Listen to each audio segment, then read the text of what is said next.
All right, welcome to a brand new week. It's Monday. We had no press briefings on Saturday and Sunday. Good news in the sense that I wasn't going to be doing them anyway. I was taking the weekend off. But it just so happened that because of Trump being very busy tweeted 42 times on Easter, and I guess he was watching Easter videos from churches and stuff like that. Anyway, we had no press conferences for the last couple of days.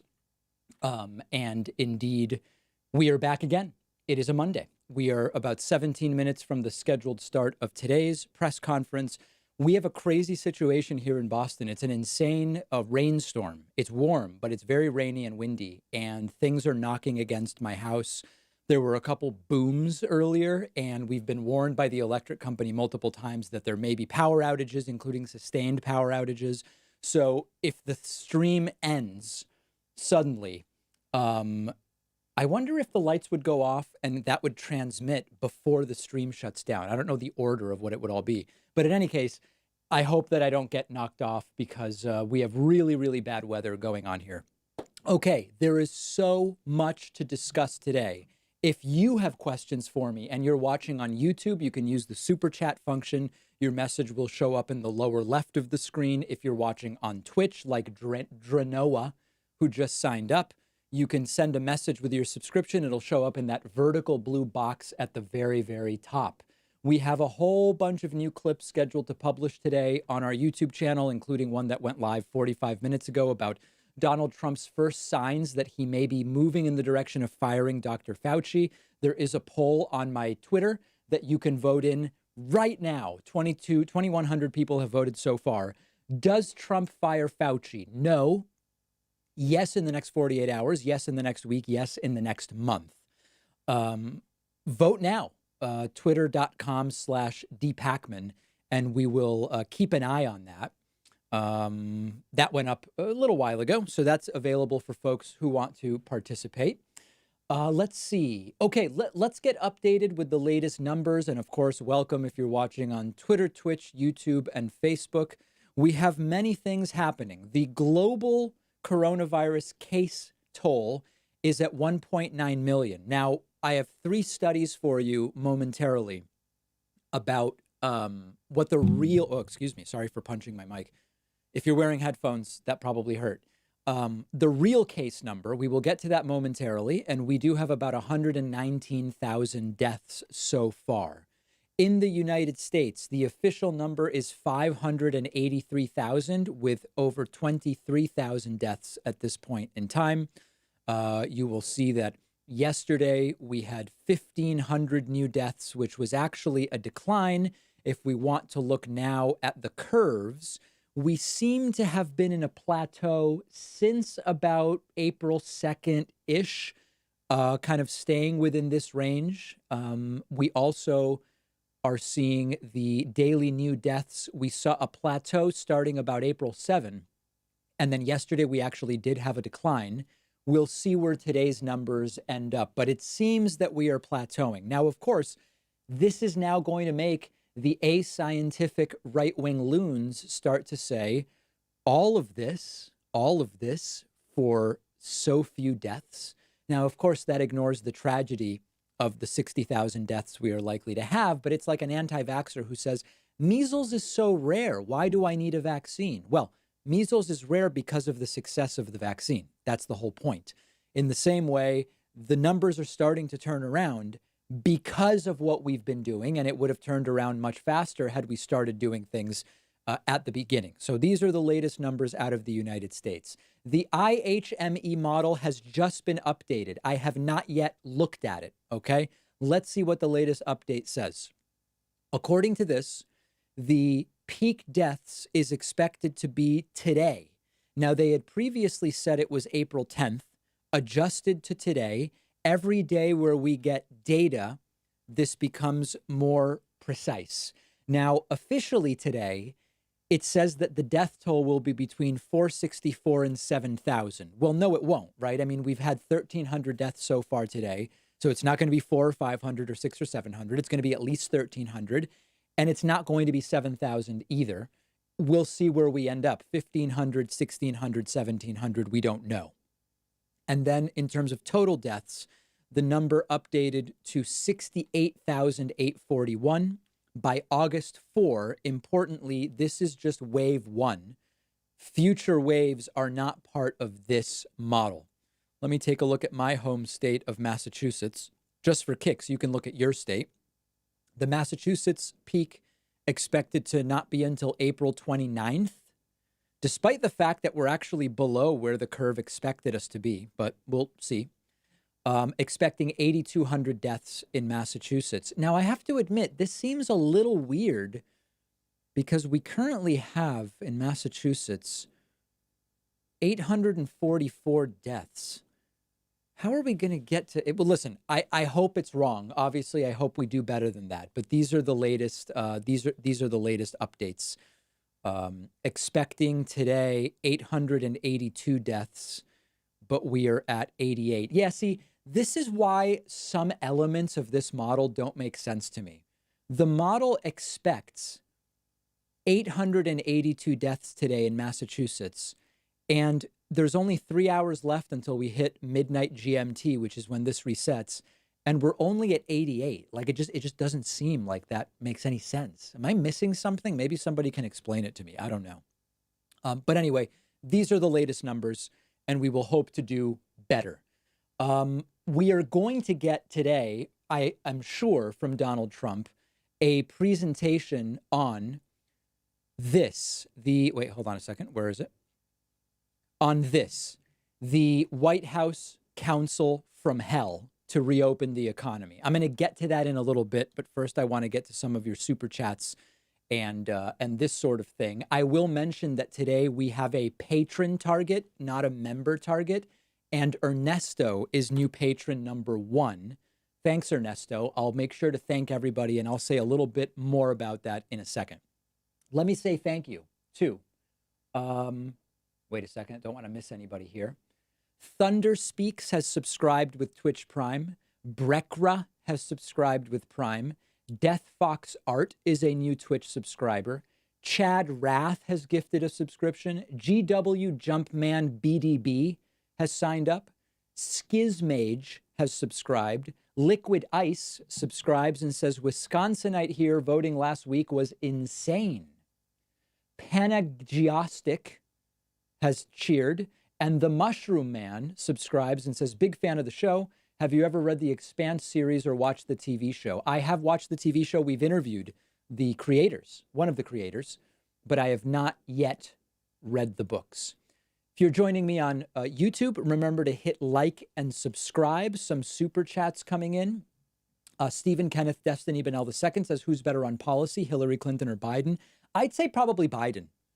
Captain Liability says, what do you think of Kennedy versus Markey? I think it's going to be an uphill battle for Kennedy, but anything can happen. Charlie says, David, your tweet correctly points out, if Hillary were POTUS and put Chelsea on the council to reopen, the outrage on Fox would tear a hole in the fabric of space-time. Daniel Rivera says, what policies should Biden adopt for leftist vote? Video coming up on that tomorrow, my friends. Stephen Kenneth Destiny Bennell I says, do you agree with Destiny that? I don't know that Destiny said that, so I'm not going to react to things I don't know were actually said. Dominic Richardson says, I'm a determinist. Have your views on free will changed? My view on free will is, it has not changed. It has not changed. My view is that you can have, on a technical basis, determinism in that we are all operating within a certain physiological structure, but still effectively have free will. I think there's actually a name for that sort of blending of free will and determinism. I forget the name of that blending, but I'm sure someone is going to remind me. VADR says, David Pacman, Germany branch. Oh no, VADR signs up on YouTube. David Pacman, Germany branch office headquarters, says, hey, can Trump really afford to fire Fauci? I wish the answer was no, but I fear the answer is yes. Tormod Casbo sends a 19 Norwegian kroner super chat. And Mr. Lieutenant Pink says, I think Pedro from Colombia should take over. No, it's COLO, the country Colombia, not Colombia like South Carolina. Compatibilism. compatibilism was the word that I was looking for there. Let me say thank you to Yevgeny Kantorovich, or Kantorovic, who is patron number 2, and Evan and Irene are patrons number 3 today. Patron number 3, I guess, more properly said. Okay, today we are expecting a big announcement about the Trump Coronavirus Council from Hell. Okay, now I want to remind you guys about a few things. First of all, we've got Ivanka, as I say. And by the way, this thread is on my Twitter page. Please retweet it. Ivanka is merely Trump's daughter and has no business being on any council. If it were Hillary Clinton doing the same with Chelsea, it would be 24/7 outrage on Fox News. We then have Jared Kushner. This was Jared Kushner cramming 60 seconds of BS. What the president asked is that all of the recommendations that we make be based on data. He wanted us to be very rigorous, to make sure that we were studying the data, collecting data. A lot of things in this country were happening very quickly, and we wanted to make sure that we were trying to keep updating our models and making sure that we were making informed decisions and informed recommendations to him based on the data that we were able to collect and put together. Yeah, so he goes on for 60 seconds without actually saying anything. He also, oh, you know what? I have to find the thread because these are not in the right order. I apologize for that. Okay, we have Wilbur Ross on the council. Wilbur Ross said coronavirus would be good for the economy. I don't want to talk about a victory lap over a very unfortunate, very malignant disease. But the fact is, it does give businesses yet another thing to consider when they go through their review of their supply chain. On top of all the other things, because you had SARS, you have the African swine virus there, now you have this. It's another risk factor that people need to take into account. So I think it will help to accelerate the return of jobs to North America, some to U.S., probably some to Mexico as well. I don't want to. So there's Wilbur Ross. Then also on the council is Jared Kushner, who said they are our ventilators, not the state's. And you have instances where in cities they're running out, but the state still has a stockpile. And the notion of the federal stockpile was it's supposed to be our stockpile. It's not supposed to be state stockpiles that they then use. So we're encouraging the states to make sure that they're assessing the needs, they're getting the data from their local situations, and then trying to fill it with the supplies that we've given them. Okay, and then, of course, also Larry Kudlow, who seemed visibly drunk during multiple recent appearances. I'm not going to play this one right now. It's a longer clip, but he said that in many ways, America should stay at work. This is before the logarithmic increase of cases in the United States. So this is the Council to Reopen America, as well as Mark Meadows, Stephen Mnuchin, and Robert Lighthizer. I would expect that a big focus of today's press briefing is going to be about this. Donald Trump probably will brag and cheer about this as if it's some big accomplishment, despite the fact that it is riddled with people who are in completely over their heads and completely unqualified to be on this council whatsoever. They were actually people who were part of the problem are being rewarded and are being placed on this council, which is crazy. Okay, let's see here. I'm going to try to pull up another video where maybe we can see what's going on in the room for the press briefing, so we can keep an eye on what's going on. Yeah, here we go. I've got another. Looks like Fox News is very, very much in the room, and we will keep an eye on the press briefing. Expected to start in just a few minutes, and people starting to file into the room. So there is that. Welcome, friends. If you're just joining me on Twitter, Twitch, YouTube, or Facebook, we are back. I was away for a couple of days. There were no press briefing. I mean, I was just in a different room of my house, and we are now back. A few super chats who are coming in. Matt Chavez says, "Do you think we can get Bernie Bros behind this idea or not? Back Biden, remove Trump, and then remove Biden via the 25th Amendment or pressure him to resign." I think that's crazy. And Bernie endorsed Biden today, and we'll have extensive coverage of that tomorrow. Artem Masvidal says, "Why is the progressive voice your biggest hater?" I have no idea. I don't even know what you mean. Stephen Kenneth Destiny Bennell the First says, "David, this is it. I will no longer be sending super chats. You don't take the bite on dumb questions." So that's it. Okay.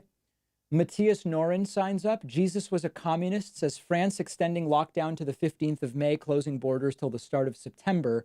This isn't going to end for a while. Stay safe, David. Not surprising. And Erythropathak says, is the wind upsetting in Boston? Well, it's not upsetting. I just don't want to have a power outage. And that may well happen. Okay, let me see here. I'm going to pull up a couple of other things to be fully prepared today for the live stream as we wait on the start of this yet another press briefing during which I would expect a lot of bragging and a big introduction of the completely deranged task force to open America, the Council to Reopen America, on which Trump's daughter and son-in-law are going to be sitting. That's coming up very, very soon. Let me say thank you to Edward Patel, who is new patron number 4 today, and Shane Collier, who is new patron number 5. Okay, let me do this real quick. So as many of you know, we often have like a new member goal during these streams, and many people will generously get a membership on my website. Last week, a few viewers had an idea. They said, David, they didn't come to me and say, sir, nobody talks to me that way. I'm not delusional like that. But they said, David, you should do a Patreon goal during your stream, because a lot of people have Patreon already, and it's just something different. It'll be exciting. It'll be beautiful. So I'm trying that today, okay? Here's the bottom line. These streams are part of what is keeping us even during the coronavirus fiasco. There's a lot of people, hundreds and hundreds, who have had to cancel their support to our show because they're feeling it much the way that a lot of people are feeling it. So we had 389 people stop support in March. We've had close to 100 in April so far, and I get it. I don't have a grudge against any one of those people. I appreciate that they were able to support me for the time that they were. Now, my ask to you is, if you are not down to your last dollar or two, consider making a pledge of as little as $1 a month on Patreon. You can pledge as much as you want, but it can be just $1. I will thank everybody. It's patreon.com/David Pakman Show. It's really, really quick. Last time we did this, we had a bunch of people who said, I wanted to do it, but I didn't have a Patreon account at the time. I missed you saying my name. Well, we are here, and I'm going to say everyone's name. So patreon.com/David Pakman Show is the spot. We had 5 people already do it. And again, I think everybody's in the same boat. I think eventually it could be much longer than Donald Trump thinks. The economy's going to come back. Everybody's going to be fine, all of that stuff. But in the meantime, we are doing a Patreon pledge drive today. And my commitment was, we're not cutting hours. We're not doing layoffs. We're not doing any of that stuff. Everybody's working from home. We've done what needs to happen to keep everybody safe. And the streams and the support is what has been essentially keeping us level. So I appreciate that. Okay, let's get to some new reporting or data about what might be the real level of infection with coronavirus. We know that the official number, right, 583,000 in the United States or 1.9 million globally, that's not the real number, because a lot of people aren't getting tested. There are asymptomatic cases where people don't even know that they're sick, et cetera, et cetera.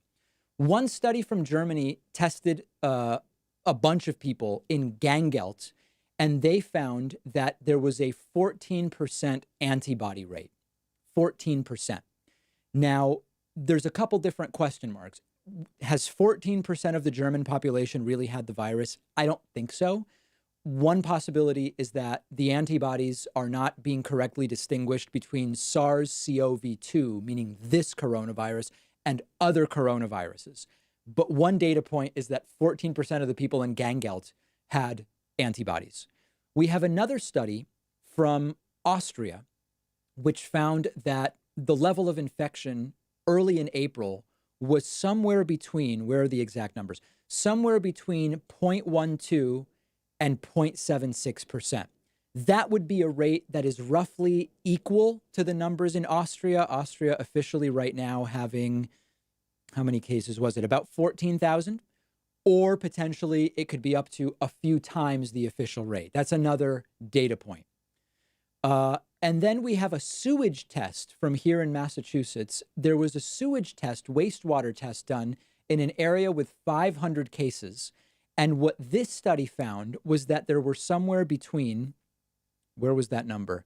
Between 2,300 and 115,000 infected people. This is also a study with a lot of question marks around it. This would imply that the real rate is anywhere from 5 to 250 times the official rate.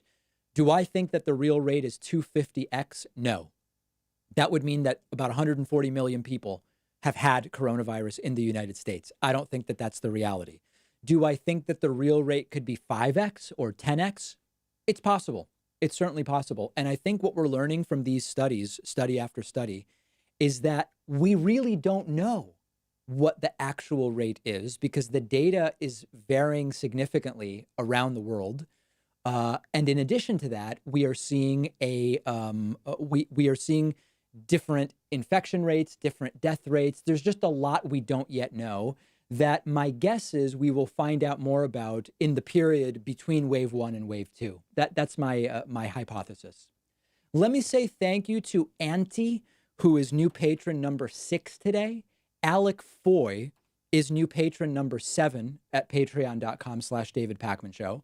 Paul Christian Hegum is new patron number 8 today. Matthew Farler is new patron number 9. Michael Ewan is new patron number 10 today. And Eric Sandin is new patron number 11. Thanks very much. I really appreciate that. Want to say thanks over on Twitch to Swoosh90, who has subscribed, as well as Wade Carroll, Edgar V. Calderon, and Bolo510 have all subscribed. Also, big thank you to Perturabo08 and Demzurocool, Slingblade, Jimmy Tenpins as well. Very much appreciate all of that support. Okay, other super chats that I want to get to. Okoyo Madrid says, I'm so tired of hearing from Trump. Let the experts speak. He is delusional. Well, my guess is here are some of the people you will soon be hearing from Trump's new council. Not experts in fighting infectious disease. Sadly. That's for sure. Whoop, wrong window there. Zesty African says, why is the media treating Biden so differently than Kavanaugh? Well, the circumstances are very, very different. Jeremy Comfort, whoops, where'd that go? Jeremy Comfort says, get me out of the simulation. You and me both. Millennial Cooking Corner says, where do I find your full show? Depends where you are subscribed. But if you're a subscriber on Patreon, we post those every day. If you're a subscriber on the website, same thing. You just log in and then you click on member content. And then, whoops, that's where you will see that. C. Willie says, lost a super chat donation and gained another. New listener, and I love the content. Thanks. Tormund Casbo sends a super chat. Jared Johnson says, could you please explain to your audience the difference between Trump's separation policy and what the Obama administration did with undocumented minors? Have done it many times and not the topic of today's stream, but check out my numerous archived videos about that. Thanks to VADR. Jacob Ratner says, friend thinks once lockdown is over, crime will spike. What are your thoughts? Well, crime is down during the lockdowns. It's not crazy to imagine that it might go back to the level it previously had, although we don't fully know. Looks like a few folks are getting up and maybe leaving, so maybe we're still a little bit of a ways from the start here. Let me say thank you to Ryan Frostad, or Frostad, who is new patron number 12 today at patreon.com/David Pakman Show. Thanks, Ryan. Jamal Swift says, hey, homie, do you think Tapper should have just let it go for the greater good, especially knowing how sensitive Trump is of criticism? Nope, Jake Tapper was being a journalist, and he was asking real questions to Anthony Fauci, and that's what Jake Tapper should be doing. Donna Williams says, do you think Trump has dementia? Thanks for all you do. I think Trump has clearly declined cognitively. It would be outside my area of expertise to say whether it is or is not dementia, and I would defer to, folks like Dr. John Gartner, Bandy Lee, Justin Frank and other mental health experts on that issue. Heidi says, keep up the good work. Thanks, Heidi. Maxi Taxi says, hey, David, I was a Trump supporter until I found you on the Joe Rogan podcast, and now I've completely changed my politics thanks to you and how logical you think. Thank you. Well, thank you. Very much appreciate that. Drew Goo says, chess tournaments for patrons, that would make me join. You know, I think if we did a patron-only chess tournament, I don't know that we would get that many people, because only like a slice of the people that support us on Patreon play chess. So I don't know. I don't know if we've got the numbers for that. Stephen Kenneth Destiny Bennell the First says, thoughts on the Daily Wire's Michael Knowles. He wants, I don't know what he wants. I've not, last time I saw a clip of him was over a year ago. Don't know anything about him. Daniel Rivera says, what are your opinions on Mexican food? I am acutely and aggressively in favor, very much in favor of Mexican food. WASP says, preliminary serological data from Denmark indicates that for each tested case, there could be 40 to 70 unknown cases. That's insane, and I've not seen that study, and I would be glad to check it out. BYOB B12 says, you should talk about the Republicans and Trump for canceling Easter. Always complain about the Democrats canceling Christmas. Easter way more holy. I just don't even care about that. I mean, it's, yes, I understand what you're saying. There's hypocrisy, but these are not people who care about hypocrisy. If you're just joining me, the press conference was scheduled to start at 5 p.m. I'm receiving bulletins that it has been pushed to 5:30 p.m. Eastern time. That's in 20 minutes. In the meantime, we will be here taking questions, reading your comments, and the like. If you're joining me on YouTube, please do me the favor of hitting like and subscribe. Like and subscribe, both very helpful to me. A couple of new patrons that I want to thank. John Erickson is new patron number 13 today. Dylan Littlefield is new patron number 14. And Carl Houghton is new patron number 15 today. Thanks very much, guys. We have this goal of 50. I don't know if we can make it. But I very much appreciate the 15 folks who have pledged so far. One of the big advantages of Patreon over memberships is that the memberships start at $2 a month.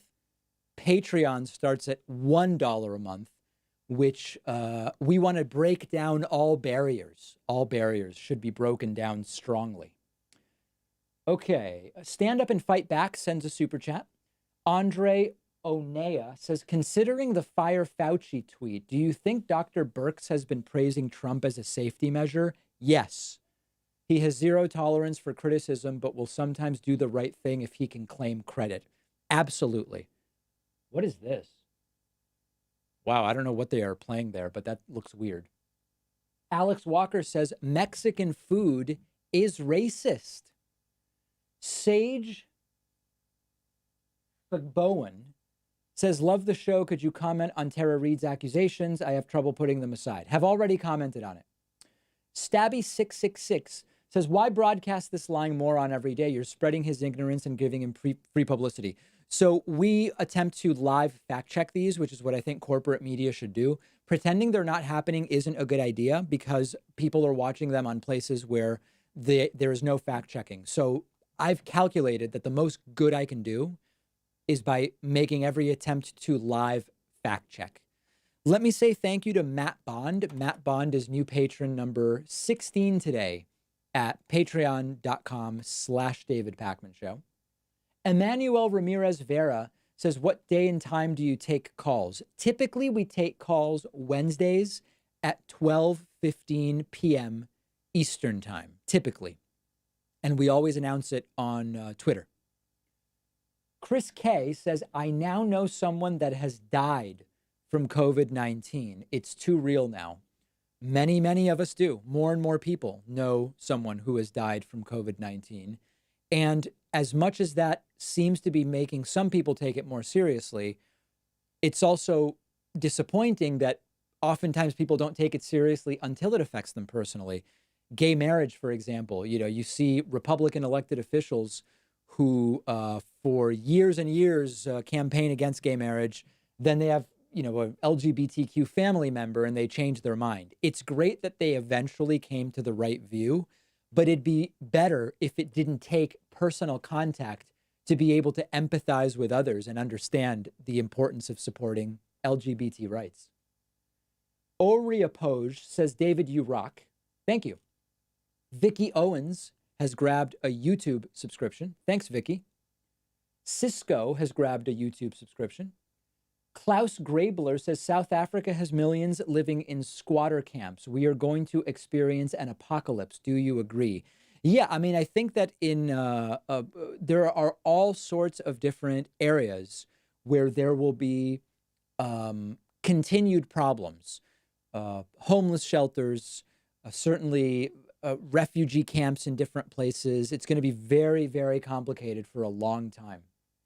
Gabriel Garcia says, have you ever visited Scandinavia? Yes, and I loved it. I've been to, okay, now I have to remember. Hold on. Scandinavia. That is Finland part of Scandinavia or not? I always remember I make a mistake. I've been to Denmark. Denmark is Scandinavia. I've been to Finland, but is Finland not Scandinavia or not Nordic? I know that there's some terminology there. Finland is not. Some people are saying it is. Okay. You know what? Here's the deal. I've been to Estonia, Denmark, and Finland. Loved all of them. Loved all of them. John Kurakawa says, if Trump fires Fauci, Fauci will hopefully go on a cable news tour and expose him to the public, especially those who still believe Trump's lies. That may be the one very small upside of Anthony Fauci getting fired, but I think we're better off with him staying. Let me say thank you to Stephanie Siskind. Stephanie is new patron number 17 today at patreon.com/David Pakman Show.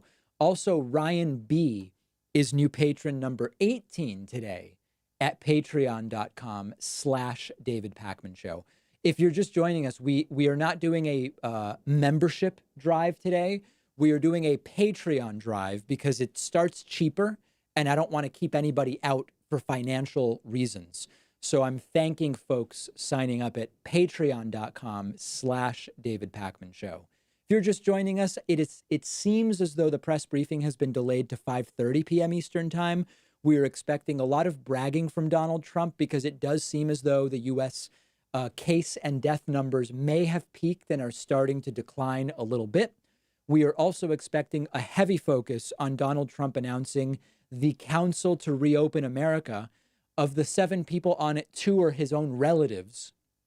Make of that what you will, but expecting a big, big focus on that today. Okay, Tormod Casbo sends a super chat. Max says, if we believe Tara Reid, victims of sexual assault are forced to choose between 2 sexual predators for president, and voting is like consenting that. Well, if you believe in harm reduction, you vote for the person with the best policies, and it's clear to me who that is, and I'll have more about that tomorrow. I'm with Bernie and Noam Chomsky on this. They say you've got to vote for Joe Biden. That's what Bernie is saying, and that's what Noam Chomsky is saying, and I'm with them. Ashley Pearson says, President Trump constantly being late to his own press conferences really highlights how little respect he has for the American people. Yeah, he doesn't really respect anyone. Stephen Kenneth Destiny Bennell says, thoughts on the Ben Shapiro-Cenk Uygur debate. Didn't see it. Nanette Burrows and Jian Song have grabbed YouTube subscriptions. Our Southern Nest Adventure says, thanks for keeping them honest. Horrible president and administration. Thank you. I very much appreciate that. And we're doing what we can. And, no matter what happens in November, we will continue keeping an eye on everybody to the extent that we can. Let me say thank you to Not Yalk34 for the Twitch Prime subscription over at twitch.tv/David Pakman. Matt Bond says, confirmed Trump's friend who had or died of COVID.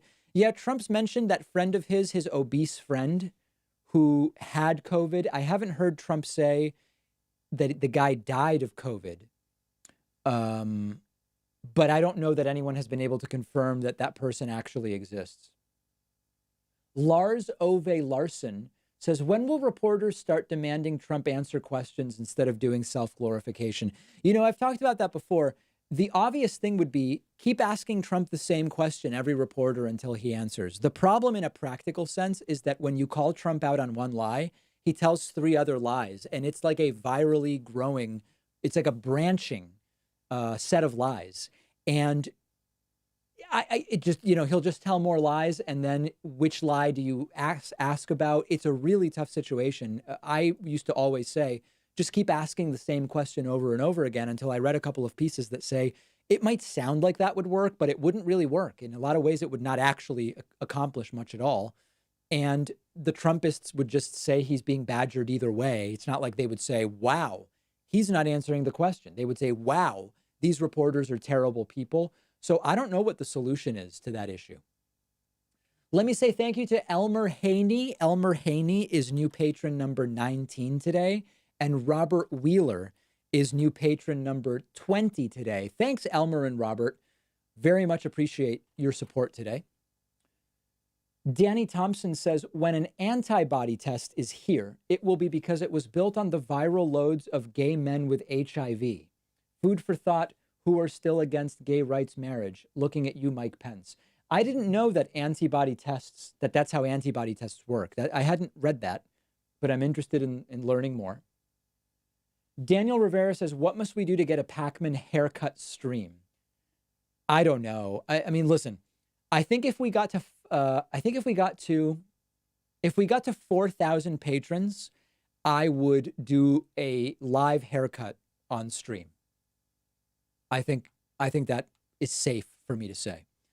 Let me say thank you to Jolie Grace, who is new patron number 21 today at patreon.com/David Pakman Show. Pedro Miramon says firing Fauci would be idiotic. Of course, we are dealing with Trump and his asinine and toxic way of handling things. He's going to get us all killed. Waller is me says, here's some bailout money for you. As much as I hate teaching math online, I am lucky to still have a job and a regular paycheck. Next, I need to buy some stamps, support the Postal Service. You know, a lot of people don't know this. And it's probably, it's a bigger story.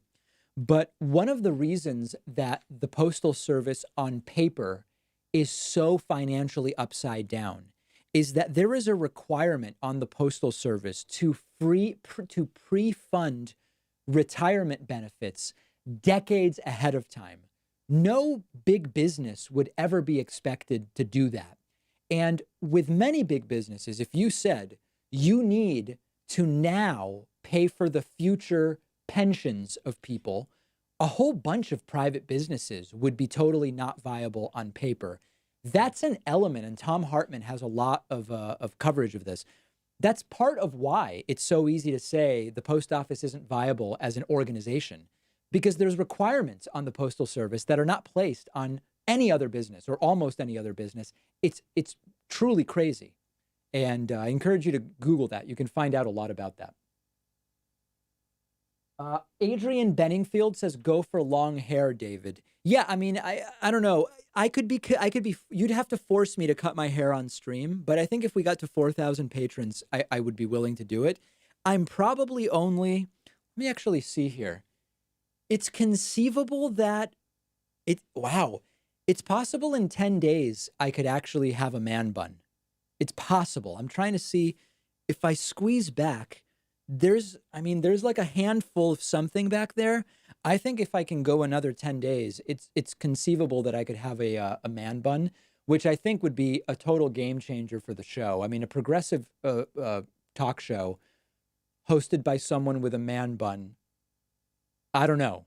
I don't even know if the show would survive, quite frankly. But yeah, for now, it's just going to keep growing. Let me say thank you to Deb Farrell. Deb is new patron number 22 today. Jonathan Blum is new patron number 23.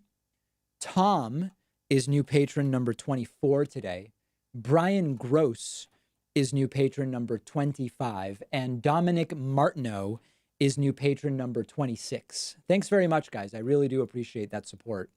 And I guess maybe some people are interested indeed in a live on-stream haircut. Okay, we are apparently 8 minutes from the now rescheduled Trump press briefing. We are expecting bragging, lying, and talking about the Reopen the Economy Council, which was announced today. Foo Rocker says, will threats against Fauci rise now? Yes, and Dr. Fauci already needs armed security, and he will need it even more after Donald Trump started targeting him on Twitter. Matt Bond says it's been confirmed Trump's friend was a New York real estate mogul named Stanley Chera. Okay, that's news to me. I was not up to speed on that.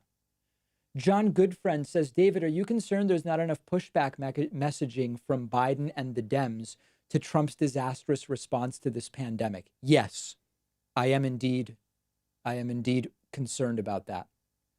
Lisa Kleinwort says, weekly pitch-in to thank you for doing this. You really do help make these almost daily briefings. Thanks, Lisa. And Eric Lamont says, Trump firing Fauci, nail in the re-election coffin. I would never say anything is the nail in Trump's re-election coffin because that's been suspected many times and it has never actually worked. It's never been that thing where now Trump clearly can't win. And, I think that it's going to come down to the economy in November and what's going on with the virus in November. Ultimately, I think that's what it will come down to. Chris K says 4,000 patrons for a cut. How many patrons from that are you? I don't know the answer to that. Let me see. Let's take a look together. I don't look at the Patreon page often. Where are we right now? Wow, we're far. So we're only at 1,751 patrons. So we're about halfway to 4,000. And that, listen, I don't know that I would have to be forced. My arm would have to be pulled into cutting my hair myself live during a stream. So that's why I'm saying 4,000. And it would be quite a show. That's for sure. Let me say thanks to Drake Stone, who is new patron number 27 today. Finton Hennessy is new patron number 28. Andrew Miller is new patron number 29. And Brian Dalius is a $50 a month patron and is patron number 30 today. Thanks to all of you and to Brian for the very, very generous pledge at patreon.com/David Pakman Show. Eileen Ardward says, man bun, yes, I would love all elements of that. I mean, listen, the way things are going, this is going in one of two directions. Either I'm cutting my hair live on stream or I'm going to end up having a ponytail in about 10 days. Jared Johnson says, I did the math and had Warren dropped out prior to Super Tuesday, it would have helped Biden. It's annoying people won't do the math. Love your work. Dominic Richardson says, will people in 100 to 200 years view the way we treat animals similarly to the way we view slavery today? I don't pretend to know. Humans are notoriously bad at those types of predictions. And anybody claiming to know the answer to that question 200 years out, we just don't know. We just don't know. Ali Mack says, do you think the journalists should push questions and challenge Trump more rather than let him ramble? I addressed that about 10, 15 minutes ago, so I'm not going to do it over again right now. Living Life with Lisa says, I'm proud that number 45 finally admitted that he is a presidential disaster, LOL. I'm guessing that's related to his tweet about presidential disaster zones or declarations or something like that. Zach Bushman says, David, do you think the U.S.'s weak public transit infrastructure has reduced COVID spread? No coincidence that NYC is so hard hit with this in mind. That's an interesting idea. I've not thought about that too deeply, but that may be a factor. Looks like there's starting to be more activity in the press briefing room. Andrea Hughes is new patron number 31 today, and Henrik Steen is new patron number 32 today. Andrea and Henrik, thank you so much We are 2/3 of the way to our goal of 50. And remember, if you are just joining on YouTube, please do hit that like button and the subscribe button. Had another great call with my YouTube rep. I have a fantastic YouTube rep. And he said, your streams are doing a lot for your channel, and they do much better when people are liking and subscribing off of the stream, because it signals to YouTube, hey, recommend this stream with the guy in the corner rather than that stream or this other stream. So always very much appreciate the likes and subscribes. Porthole says, why do 30% of Americans think coronavirus was made in a lab? I've not seen that study, but it wouldn't surprise me. There is a lot of weaponized stupidity in this country. Tormod Casbo sends a super chat. Mia Max sends a super chat. Brian Gross says, will Trump fire Fauci? That's actually my question to you. You can go to twitter.com/dpacman and vote in my poll. Does Trump fire Fauci? As of right now, we have 2,300 votes. 30% believe the answer is no. The other 70 believe the answer is some version of yes, with disagreement over when it will happen. A plurality say it will be in the next week. 20% say in the next 48 hours. 19% say in the next month. So you can vote on that, twitter.com/dpacman. Let me say a huge thank you to Christian Boger. Christian Boger has just made a pledge of $100 a month at patreon.com/David Pakman Show, and is new patron number 33 of 50 today. Christian, I can't thank you enough for that incredibly, incredibly generous Patreon pledge. Really do appreciate that. Chris K says bingo today. I'm not going to play today. There's just so much going on, and it's been a couple days since the last briefing. I'm not playing bingo today, but people can feel free to, of course. Erythropathak says, thoughts on the weirdest WrestleMania of all time? I have never watched professional wrestling other than when I was 4 in Argentina, and we had Argentinian professional wrestling. Since then, I've never watched professional wrestling, so I couldn't tell you anything about it. Ricky Williams says, thoughts on the argument of government and private healthcare both working while we watch what has gone with the U.S. Postal Service? Thoughts on the argument of healthcare both working? I don't know that I understand the question, and I apologize for that. Black Wave says, fam, tell that okay boomer girl that she can get it. Jew heard like deadass. She has some odd waifu vibes. Wow. That actually sounds like a viewer who went by the name GR previously, but today under a different name. Weird. Thanks to Jennifer Daly for signing up. Talio Divino, as well as Zoe Ferguson, sends super chats. Zoe says, what are your thoughts on the new Reopening America panel that involves Ivanka and Jared? Yeah, earlier in the stream, I played a bunch of clips for people, including clips of Wilbur Ross, who's on the panel, Jared Kushner, who's on the panel, drunk Larry Kudlow, who's on the panel. I think it's an abomination. I think it's a complete and total abomination. And I will have fuller coverage of it tomorrow. I played a couple of clips today, but I'm going to dig into the council much more tomorrow. I expect Trump to talk a lot about that today. Imagine if all of them file into the room when the door opens momentarily. I hope that doesn't happen, both for social distancing purposes and for sanity purposes, but it's certainly possible that it will. Tormod Casbo says, a lot of doctors say they are told to say the cause of death should be COVID, even if they suspect otherwise. What are your thoughts? That's been mostly conspiracies as far as I've seen. And we've talked about, Dr. Fauci has talked about the determination about whether someone died from COVID or with COVID.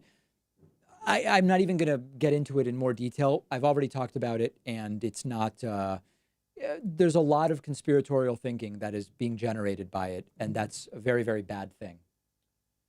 Dr. Terry White says, I really appreciate your balanced analyses. Thanks, doctor. Appreciate it. Maxi Taxi says, did you notice that the same people making the COVID vaccine were shorting stocks on international travel airlines before word of the travel ban? Weird stock trends forming. I did not see that. I did not see that, and I have not independently confirmed that that is true. Jeff Carl signs up at the soy boy level. Neil Irving says, can you imagine him blasting him as Tiny Tony Fauci? Maybe. Nothing is beyond imagination with this president. B. Chambers White has subscribed on YouTube. Unknown Prodigy says, do you think Trump really would fire Fauci? I believe that Trump absolutely would. I don't know if Trump will. Make of it what you will. We are getting dangerously close to the start of today's press briefing. I want to welcome everybody who's watching on Twitter, Facebook, Twitch, and YouTube. We have no membership goal today. We have only a Patreon goal. You can pledge as little as one single solitary dollar at patreon.com/David Pakman Show. I made a commitment that we are not cutting staff for any of our employees.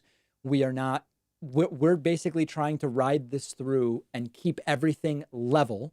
And one of the great sort of balancing factors in that has been the support that comes in during these streams.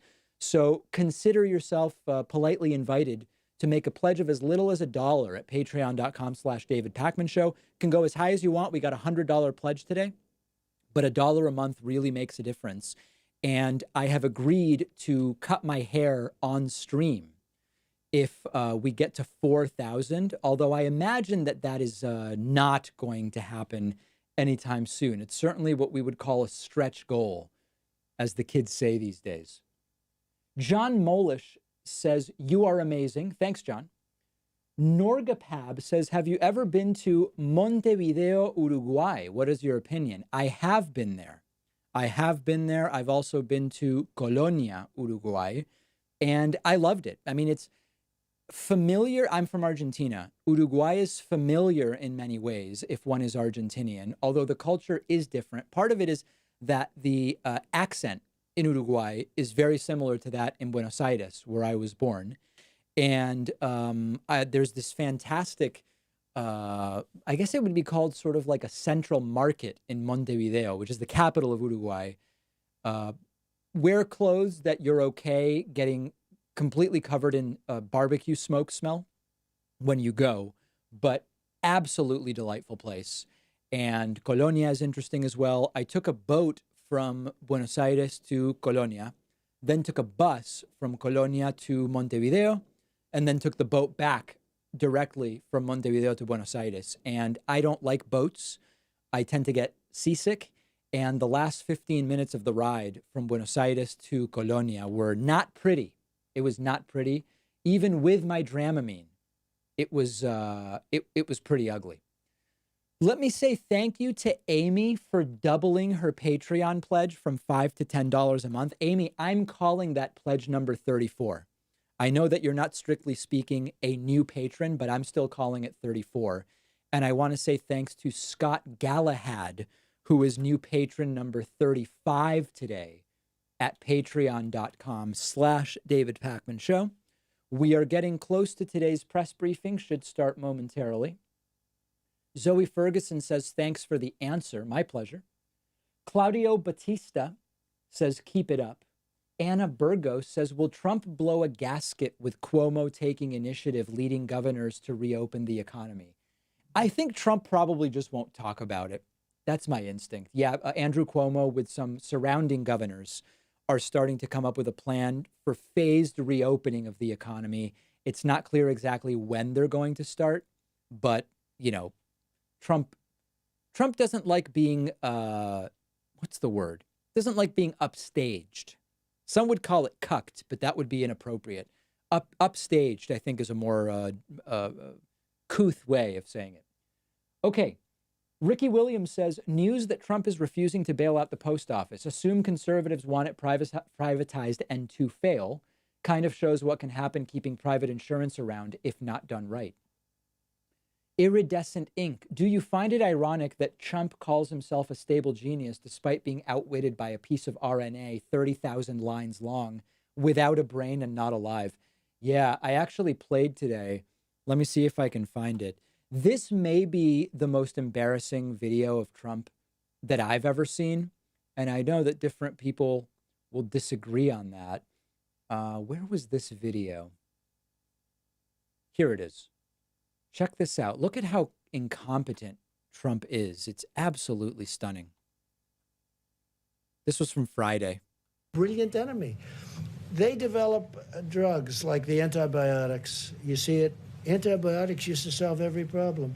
Now one of the biggest problems the world has is the germ has gotten so brilliant that the antibiotic can't keep up with it. Right. And they're constantly trying to come up with a new. People go to a hospital and they go for a heart operation. That's no problem, but they end up dying from problems. You know the problems I'm talking about. There's a whole genius to it. We're fighting, not only is it hidden, but it's very smart, okay? Right. It's The germ has figured out a way for antibiotics not to affect it. Of course, that is the case with viruses rather than bacteria. Jonathan Pitcher sends a super chat. Erythropathac says, Pablo Schmerkin should move from Torquato di Tella. Don't know a thing about it. Ashley Backert signs up on YouTube. Max says, hey, David, my point about Tara Reid was about how the situation feels, especially for victims of sexual assault, not don't vote for Joe. Got it. Got it. Zachary Foster says, you see the Mike Osterholm interview on MSNBC where he said the overarching narrative should now be who goes back to work, events in reopened economy. I did not see that. The Beckmanator says, David, who do you think will be the next big leader for the left now that Bernie is out and has endorsed Biden? I'm thinking AOC and not really anyone else. I think that it may be a 40-ish, I think it might be a Democrat in their 40s who is on the more progressive side, but not the ultra progressive, that may emerge as the leader. I don't know who it would be, but I think it would be someone who is not already thought of as an up-and-coming elected official, but someone who's been right in there close to the left edge, but not the most left, that will take one or two progressive issues and really push them. That's my sense, but I don't know. Okay, let me say thank you to Carrie Shaw. Carrie has just doubled her Patreon pledge, so we're going to call Carrie patron number 36. Jason Kaiser has more than doubled his pledge, so he becomes number 37. Lisa Marie Walter is new patron number 38 today, and Per Talixon is new patron number 39 today. Thanks so much. Very much appreciate everybody's support. We're not doing memberships today. We're just keeping it much simpler and doing patreon.com/David Pakman Show as we await the start of today's press briefing.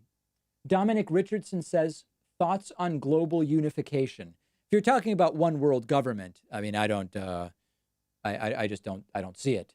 If you mean unifying behind against the virus, for example, or against climate change, then of course I would love to see it. I think nationalist strategies fail us hugely, brutally, against a lot of what we're fighting right now. Tormod Casbo says, what do you consider truthful info? Which media? It's not about which media.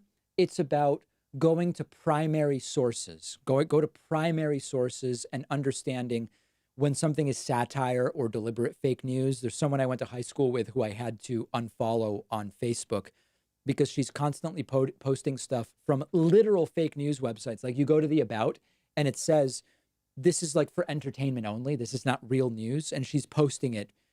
It's toxic. So you've got to critically analyze primary sources and seek corroboration. You know, for me to give you a list of media outlets would be, I couldn't possibly do that. Christopher Pinetta says, you know, in the old world, people would sacrifice their leader to the land when famine or flood or sickness went around too long. Just saying. There's something to think about. Ryan Ebarb and Zeb Brown send super chats. Zoe Ferguson grabs a YouTube subscription. Let me say thank you to Mason Pramod, who is new patron number 40 today, and Eric with a K, who is new patron number 41 today at patreon.com/David Pakman Show. Very much appreciate that. Jake Feldman says, thank you for your devotion to facts. Thanks, Jake, for appreciating that. Unknown Prodigy says, if Trump learns something, no matter how simple, Trump assumes no one knows this fact, and he must teach it to us all, literally like a little kid. Yeah, very often Trump will say, you know, a lot of people didn't know X or Y. And what Trump means by that is he learned it 5 minutes ago. He learned it 5 minutes before the camera turned on. Other people, of course, know it. That's essentially what Trump means. For people wondering how you get a message up on the bottom of the screen there, those are YouTube super chats. I do want to say thanks over on Twitch to Coril, who has subscribed with Twitch Prime. Also want to say thanks to Olive TDs, who has subscribed at tier 1 at twitch.tv/David Pakman. Really appreciate people who watch on Twitch. We've been working very strongly at growing our following on Twitch. We've got about 33,000 followers on Twitch, which is great given that we just launched on Twitch 9 months ago. We've not even been on Twitch for a year. And so far, so good. And very, very strongly appreciate being on there. Other super chats coming in. Mary Allen says, dialogue with the Trumpists today was fascinating. They kept referring to outdated information as lies, not understanding how things evolve as data is gathered. Am I missing something? No, that's a really common Trumpist move, which is they'll say, well, person Y said Z 6 months ago, and that ended up not being true. Therefore, you can trust Trump and nobody else. What? Things change. We learn more.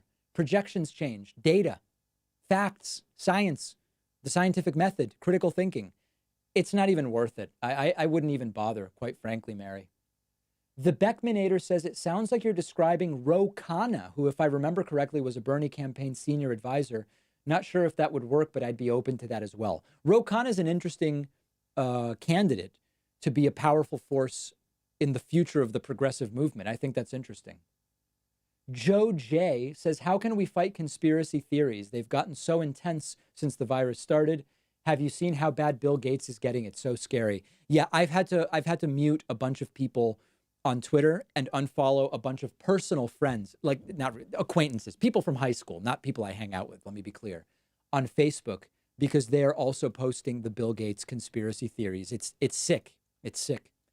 Let me say thank you to Annalise Sund, who is new patron number 42 today, and Jim Scully. Jim Scully is new patron number 43 today. Thank you so much. As some of you know, because of the virus, we had close to 400 people stop their financial support of our show last month, and about 100 more this month. And I get it. I mean, the way I see it, we're all in this together. We really are. But if you are in a position where you can financially support the work that we do, consider making a pledge of $1 a month at patreon.com/David Pakman Show or more. We had a $100 a month pledge today and a $50 a month pledge today, but it's all equally appreciated. It's just about numbers. And I think currently we have, where are we? We are at 1,763 patrons right now at patreon.com/David Pakman Show. Consider making a pledge and we can fill this bar up bigly, very, very bigly. Any moment now, we are expecting the start of today's press briefing. We are 46 minutes late right now, originally scheduled for 5 p.m. Eastern time. Then it was apparently rescheduled for 5:30 p.m. Eastern time. And it is now 16 minutes past that. So we don't know what's going on, but it does look as though the room is now full. And any moment now, we should be expecting people to walk in the door, would be my guess, unless something is very, very wrong. Talio Divino says, what does Talio say? Do you believe that Trump's counsel to reopen America will make the situation with the virus much worse? There's a very good chance of that. Yeah. I mean, you know, look at the people that are on it, right? These people are going to reopen America. 2/7 of this is Trump's family. It's sick. It's sick. These people are sick. They have to be removed in November. Spencer Williams says Trump can no longer hide behind his rallies. He must now act in the light. I urge him to fire Fauci so his fans in denial can see him decapitate himself. I don't know about that strategy. I don't know about that strategy. Wes Smoke sends a super chat. Soul says, I believe Joe would do a better job defending and fighting for women's rights and liberty than Trump. For those reasons, I will be voting Joe. I've got a big piece on tomorrow's show about Bernie endorsing Joe Biden. I don't have much to say about it now, but tomorrow I'll be talking a lot about that. The Hetz says Newsom AOC is a winning 2024 Unity ticket. I don't think she'll be old enough in 2024. Gavin Newsom's an interesting guy, though, for sure. The Village Idiot says, David, who's responsible for your hilarious thumbnails and titles? They crack me up all of the time. So I do the titles, and our employee, staffer, Noah Ferguson, does the thumbnails. Fauci is here, so is Birx Minuchin. I believe that's Admiral Polovchik. Let me say thank you to Tammy Vicek, who is new patron number 44 today. Kevin Perry is new patron number 45 today. David Jones is new patron number 46 today. I'll keep the bar moving during the press briefing. If we get to 50, maybe we'll even be able to go further, but I'll keep an eye on folks who are pledging and make sure that that blue bar above my head stays up to speed. Looks like we're about to start. Remember, if you're watching on YouTube, please hit that subscribe button and the like button. I anticipate a lot of bragging today, many, many lies, discussion of the Council to Reopen America. I do believe I'm going to be muting Mike Pence. That has been heavily requested by people. Trump will sometimes break news, so we unfortunately have to listen to Trump. We want to hear the questions, but Pence provides no value whatsoever. So I do not believe, I think I'm going to be muting Pence, and we'll be over on C-SPAN because I believe that C-SPAN is the most likely to show us the reporters as they ask questions. And I prefer to see the reporters. Here we go. Before I begin, I'd like to offer my condolences and best wishes to the people all across our great South who have endured deadly tornadoes and other severe weather in Texas, Louisiana, Mississippi, Alabama, Florida, Georgia, Tennessee, and South Carolina.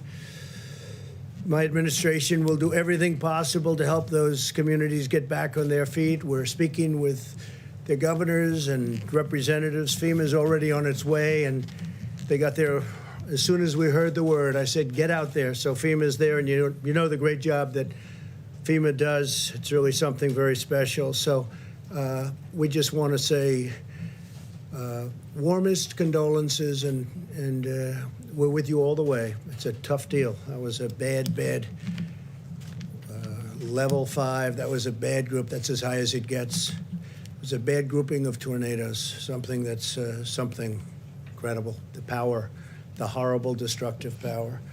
America is continuing to make critical progress in our war against the virus. Over the weekend, the number of daily new infections remained flat, nationwide flat.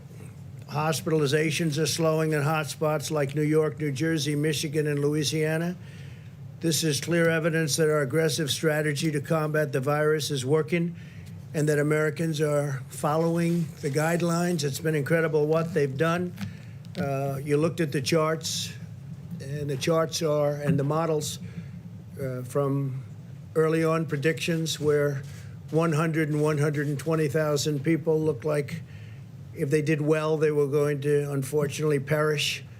And we're going to be hopefully way, way below that number. So that will be a sign of people doing things right, but it's still just a horrible thing all over the world.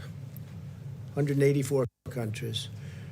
This is all a tribute to our wonderful healthcare advisors and experts who have been with us right from the beginning. We appreciate it so much. In fact, Dr. Fauci's here. Maybe I could ask Tony to say a few words before we go any This further. appears Thank to you be very a sign to say everything's great with Fauci. It seems deliberate. Mr. President, just a couple of things, and then I just want to make a comment about something that happened yesterday. You're going to hear from Dr. Birx soon about the numbers that we've been talking about, how things are starting to balance off. And I think the more as we go by each day, I think we're going to see, and again, I never like to get ahead of myself or of Dr. Birx, but it looks like even though we've had a really bad week last week, remember when I was speaking to you before, I was saying this was really a bad week. There's still going to be a lot of deaths, but we're starting to see in some areas now that kind of flattening, particularly in a place that was a hot spot like New York.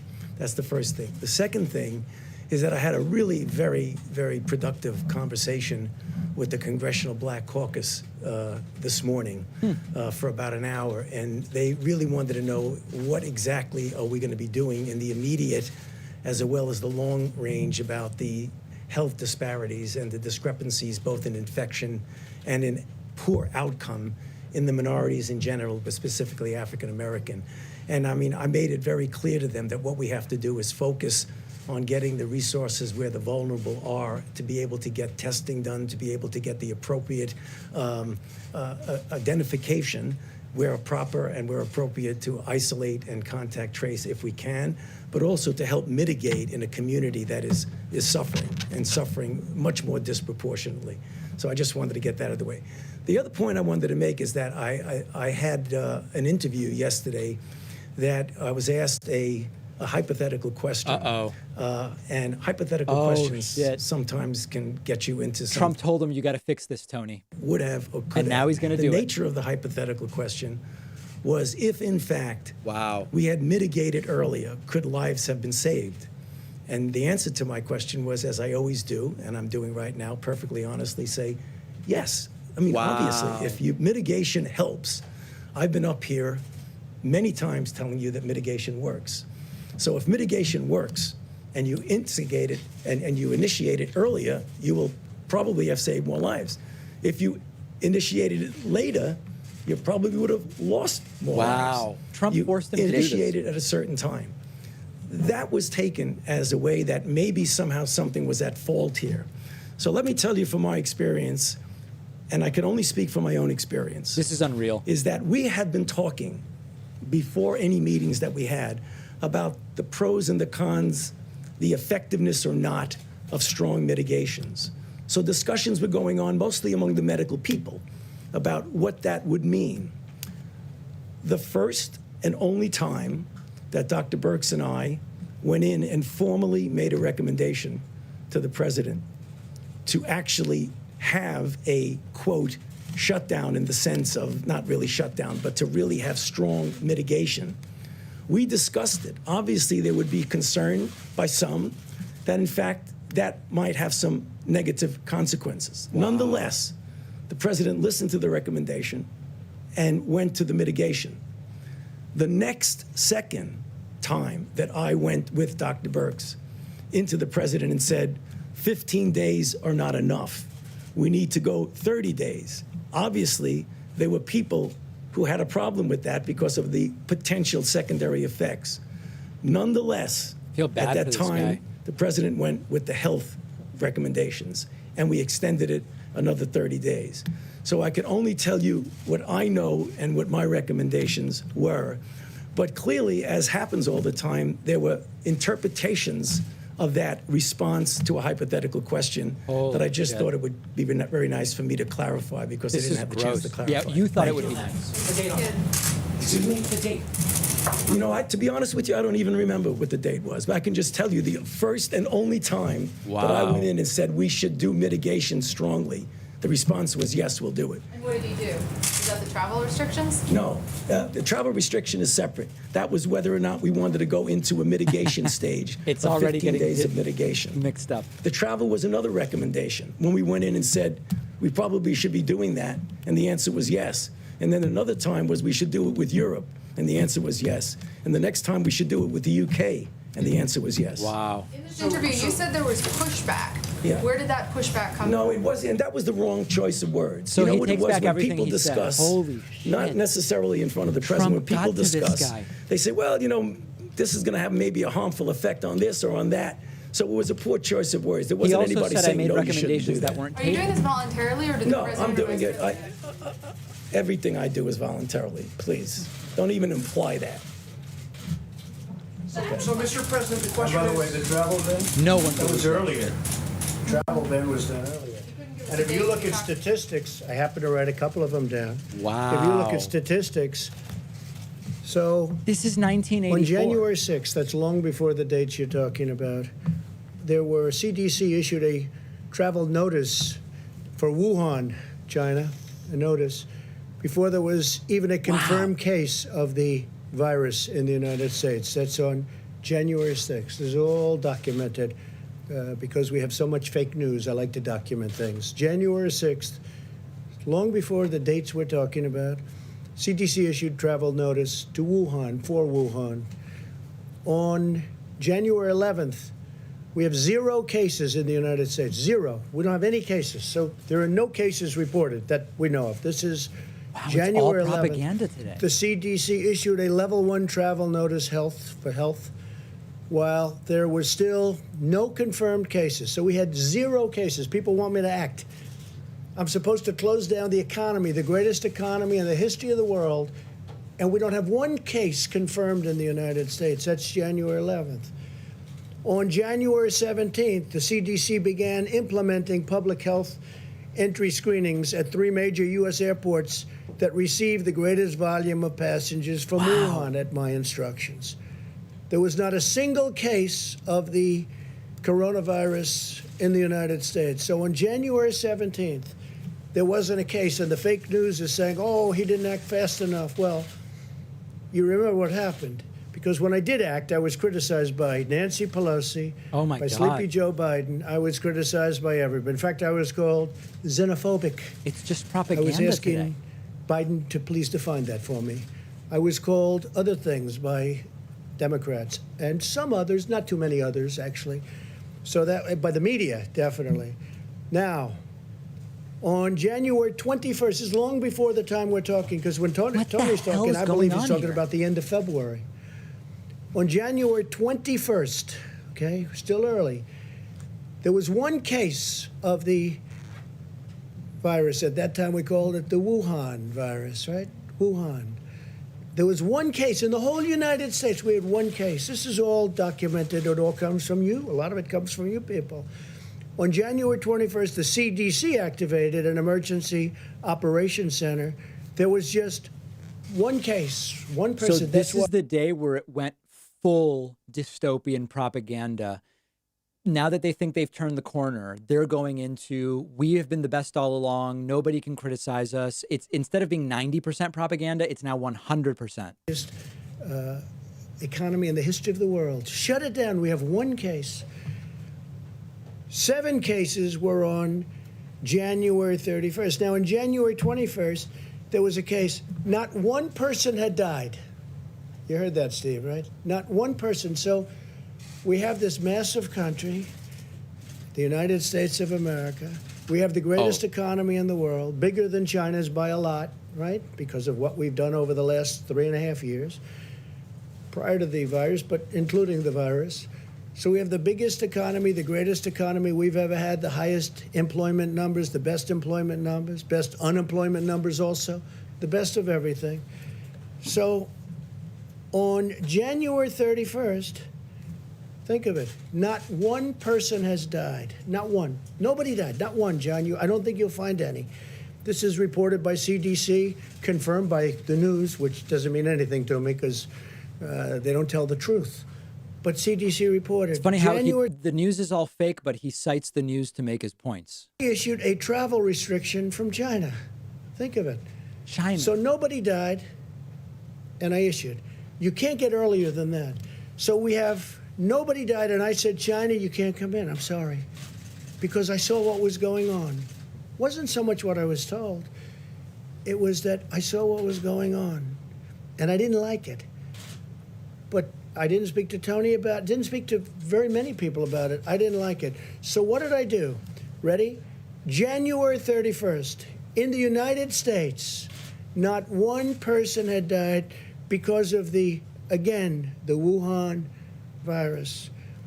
So I issued travel restrictions on that date, even though nobody died, and I got brutalized over it by the press because I was way too early. I shouldn't have done it.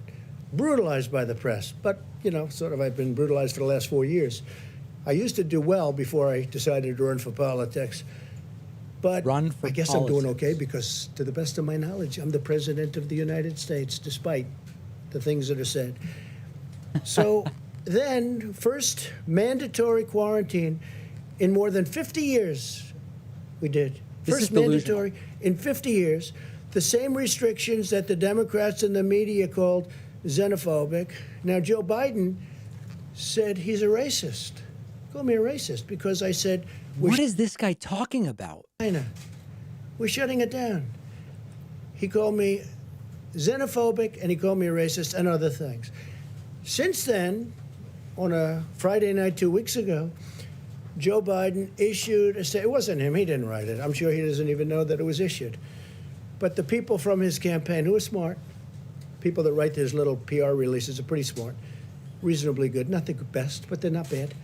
But they issued a statement saying that Joe Biden agrees that that President Trump was right to close it down to China. Now, he did that. Now, he issued it on a Friday night. We've all heard about that, John, Friday nights, right?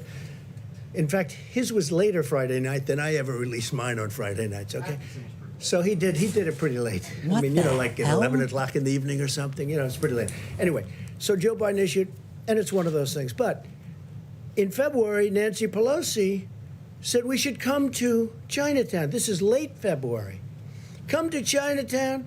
We think it's very safe. Come here. Let's all have the big parade, Chinatown parade, probably referring to San Francisco.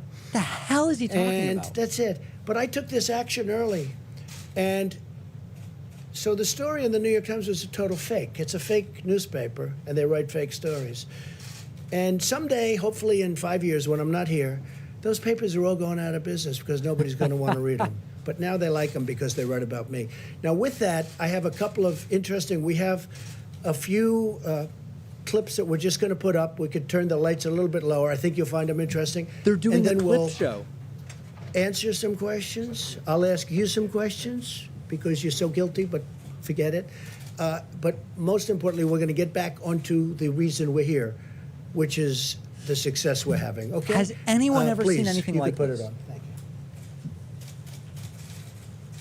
you. People should be more concerned right now with the flu in this country. A lot of people are concerned about the coronavirus because they're hearing a lot of news about it right now. But the reality is, comparing it to the flu, for example, it's not even close to being at that stage. What if it is worse?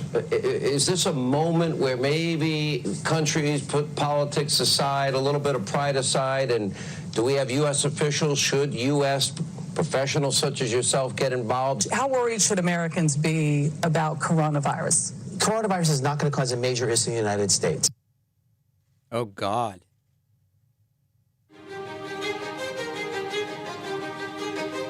Trump pointing. Oh, my God, he's pointing. Well, we've at asked the them screen. to accelerate whatever they're doing in terms of a vaccine. We will be suspending all travel from Europe to the United like a States for the campaign next video. 30 days. To unleash the full power of the federal government in this effort today, I am officially declaring a national emergency. Medicare patients can now visit any doctor by phone or video conference at no additional cost. The first 1 million masks will be available immediately. It's agitprop. As there were more cases, and it was clear that it was spreading out of China, where it originated. Trump The pointing. Did you president see took Trump's this hand in the move bottom that he left was there? widely criticized for by Democrats and even some Republicans at the time, which was he halted a number of flights from China into the U.S. The idea was to halt the spread of the disease, Look at keep it smirk transmissions on to a Trump's minimum. face. He was accused of And xenophobia. nodding. He was accused of making a racist move. At the end of the day, it was probably effective because it did actually take a pretty aggressive measure against the spread of the virus.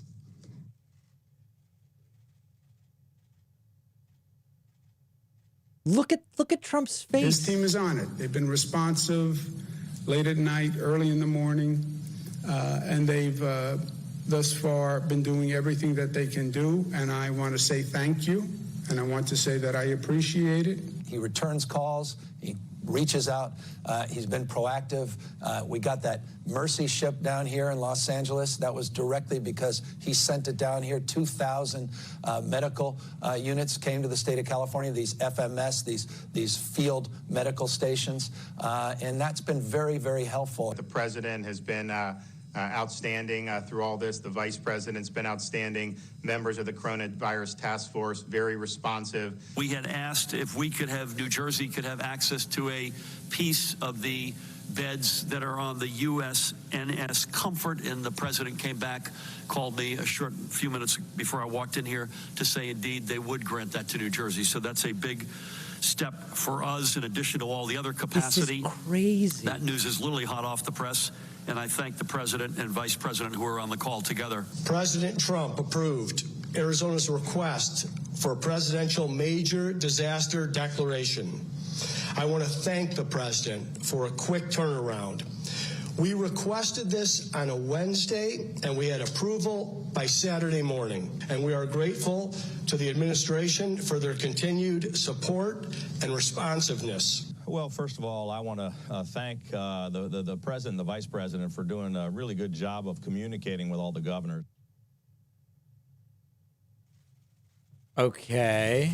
So we could give you hundreds of clips like that from governors, including Democratic, or Democrat as I call them, governors, which is actually the correct term. We could give you hundreds of clips just Guys, like this that. can't be We have real. them. This can't be real. We didn't want this to go on too long, but I just want to say it's, it's very sad when people write false stories like, in that case, I guess it was gotten mostly from the New York Times, which is a highly, I mean, if you had libel laws, they would have been out of business even before they'll end up going out of business. We have the So laws you'd never win because it's not libel. it's too bad. But we could have given, you saw the statements. We have hundreds of statements, including from Democrats and Democrat governors. And if you look, they were all saying, we need ventilators, you don't hear ventilators anymore. They have all the ventilators they need, which we were right about. We said, you're asking for too many, you don't need that. And in all fairness, these two people right here, Dr. Birx, Dr. Fauci, they said, I don't think they need that many ventilators. I said, I agree. At one point, and I'm not knocking New York for this, but they were asking, you remember, 40,000 ventilators.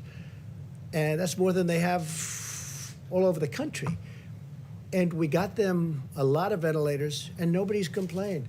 We got them, as you know, beautiful. We built hospital rooms all over the country. The governor of Louisiana, John Bel Edwards, was very nice. He said, you know what, you don't have to build a second hospital because good news is happening. They're not able to fill the beds. They needed 2 hospitals. We built one. It was perfect. We're just Imagine if starting the other. Obama I did called this, him up. you know, I said, during you a think we should 100-year build the pandemic? second one? I don't think you're going to need it. He said, let me get back. He got back. We didn't need it. With Governor Cuomo, in all good spirit and faith, he wanted to have the Jacob Javits Center done. And we built 2,900 incredible beds, incredible.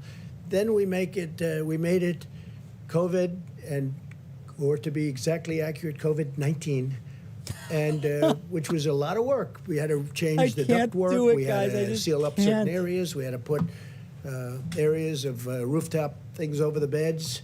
We did a lot of work. Rooftop, and we had it, they needed but the they never beds to really have a had too roof. much use for it. I And can't they called do also, it. I Mayor de can't. Blasio. Rightfully, he called. He said, would it be possible to get more medical help?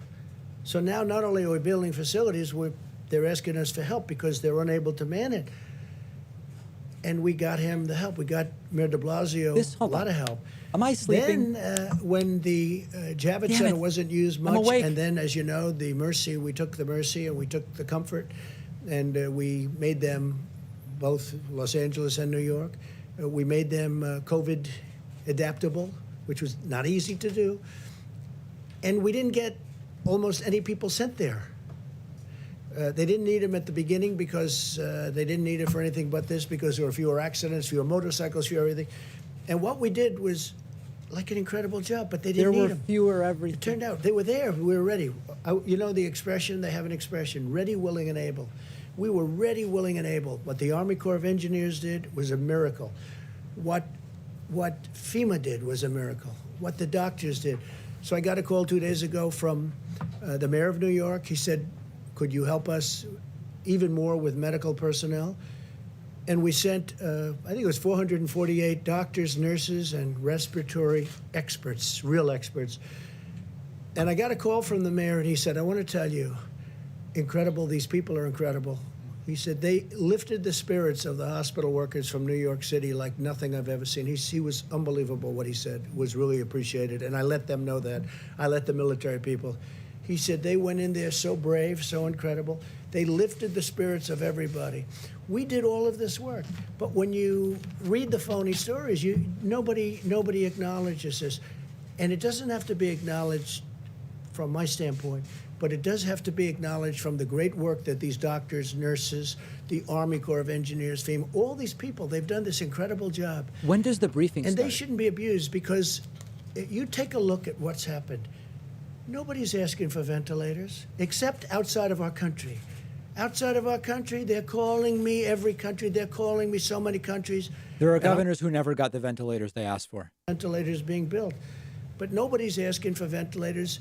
Nobody's asking for beds because we built hospitals. I think we built 20,000 beds in a period of a couple of weeks. The job they've done is incredible. With all of that being said, I'm getting along very well with the governors. And if I wouldn't, Mike Pence had a call today with the governors, and it was like a 10. I said, how was it? He said, it's a 10. He used one of my expressions, actually. But he said it was like a 10. And I'm sure you people were probably on the call, although you weren't supposed to be. But you were sitting in somebody's office listening to it, because every time we have these, and you would know that for weeks those calls have been very good. But there wasn't a raised voice. There wasn't even a statement of like, we think you should do this or that. I heard it was like just a perfect phone call. Perfect phone call. It might not be reported that way. They'll say, I thought that somebody maybe slightly raised, didn't even raise a voice. My only point of saying this, because I want to get back to why we're here. Yeah, we're wondering ourselves. The press has not treated these incredible people who've done such a great job. They haven't treated them fairly. They're way off. We were way ahead of schedule. And remember this, because the Times story was a fake, but remember this, everything we did, I was criticized because I was too early. That's a lie. If I waited longer, it would have been, if I went way earlier, if I went 3 months earlier, I would have been criticized for being way too early. So with all of that being said, we understand it. I think I've educated a lot of people as to the press. And I would love to be able to say that we have a very honest press. Honestly, John, there'd be nothing I would be more proud of if the press would work. And I don't mind being criticized, but not when they're wrong. He minds being not criticized. when people He's have done a too great triggerable. job. Yes. Can I ask you about the video? Because I've never seen a video like that played in this room. It looks a bit like a campaign ad. Who produced that video for you? That was done by a group in the office, and it was done we just put some clips together. I could give you, I'll bet you I have over 100 more clips, even better than them. They were just pieced together over the last 2 hours. I've That never was just, seen a we clip have like far that better before than in this that. That's room. I love nothing that compared shit. to some of This them. was produced here in the White House. Yeah, by, this was done by Dan and a group of people, and they just put it together in a period Smart of probably reporter. less It's than... essentially a campaign video, and using White House staff to produce it. I think you guys know where the reporter's going. They're saying what a great job we're doing. And the media, these are the governors of California, governor of New Jersey, governor of New York. Look, in New York, we work very close with Andrew. In New York, ventilators were going to be a problem. They didn't have a problem. We got them tremendous numbers of thousands, but we got them tremendous number of ventilators. You don't hear ventilators are a problem. Question was about the Beds video. were going to be a problem. I mean, I'm happy about it. The Javits Center, which is incredible, is almost empty because Question they don't was need them. about That's good news, not bad the news. video. I'm not saying, gee, I wish more people were there. I don't want more people there. We brought in the boat. We brought in the Comfort. And the Comfort was originally not supposed to be for this at all. We went the COVID. coronavirus. We're not supposed to be for that at all. They called, they said, could we have it? That was a number of weeks ago. We said, we don't think you need it, but if you need it, we'll do it. Then they said, could you get the medical personnel to run the Javits Center? Question was about the video. Could you get the medical personnel to run the ship? We said, if it's necessary, we will, and we did. There were military personnel. That's the ones that Mayor de Blasio was so great to in terms of his statements. I mean, I really appreciated his statements. He was so impressed with them, and I am too. The level of genius and bravery, they're great people, the military people.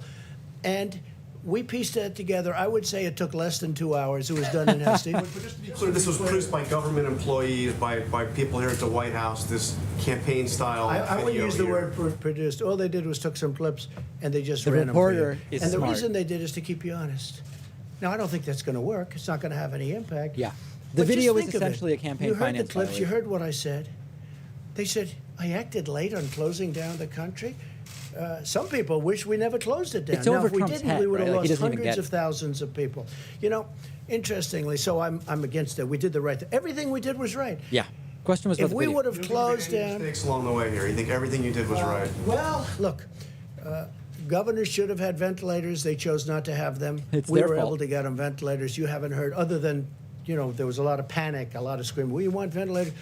They got the ventilators. You don't have them. This is actual malignant mental illness and delusions. I mean, it's weaponized. It's completely weaponized. I hope you guys realize it. We have people standing with those ventilators right now. If you needed 2,000 in New York, which you don't, but if you did, we can have them here in less than 24 hours. We're ready to rock. This was a great military and beyond that operation. Let's get back to the regular. Well, shouldn't we get back to the regular? We can talk about this, but all I'm doing is this. I could have given you, like, those are 4 or 5 clips that we just played for you. I could have given you hundreds of people. I mean, Gavin was on television 2 days ago with one of your competitors. They haven't singing even praise. He says, started "Look," the briefing. You know, the question was asked in a negative way. He said, look, I know what you want to say, but he's been really good. It's hard for me to say that. In fact, it's impossible for me to say. Gavin Newsom, the governor of California. Oh, Gavin. I have many clips from many. I have some clips from Anthony that I didn't want to put up, which were really good. I think Anthony would be the first one to say, when I closed the country to China, when I closed the China ban, whatever you want to call it, Anthony said, I saved a lot of lives by doing that. I mean, am I correct? I don't want to put words in Anthony's mouth, by the way, and I like him.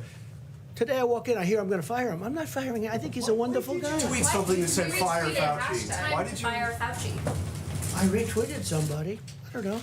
They said fire. Doesn't matter. Did you notice that when you retweeted Yeah, it? I noticed everything. You retweeted it even though it said time to fire Fauci. No, that's somebody's opinion. All that is an opinion. Read it and you elevated No, it. I was called about that. I said, I'm not firing. In fact, if you ask your friends in the office, in the public relations office, No, she doesn't have any friends. I was immediately called upon that. And I said, no, I like him. I think he's terrific because this was a person's view. Not everybody's happy with Anthony. Not everybody's happy with everybody. But I will He tell you. was about to say with him, but we he have can't admit done a that. job the likes of which nobody's ever done. The mobilization, getting of equipment, all of the things we've done. Nobody's ever done a job like this. We have 50 governors and territories, by the way. People don't ever mention that. We have territories. We have Nobody 50 knew that. governors and territories. And many of those governors are Democrats. This is a maniac, guys. He has to be removed in November. This is a maniac. Them didn't do their jobs. I'll let you know someday. Let's see what happens. But I may let you know who's not doing their job. I can tell you the ones that are good, both Republican and Democrat, and the ones who don't know what they're doing. But we help some of the ones that don't know what they're doing. They should have had their own stockpiles. And now, if they want, we can build them stockpiles of ventilators. The hardest thing is a ventilator because it's expensive. It takes a while to get.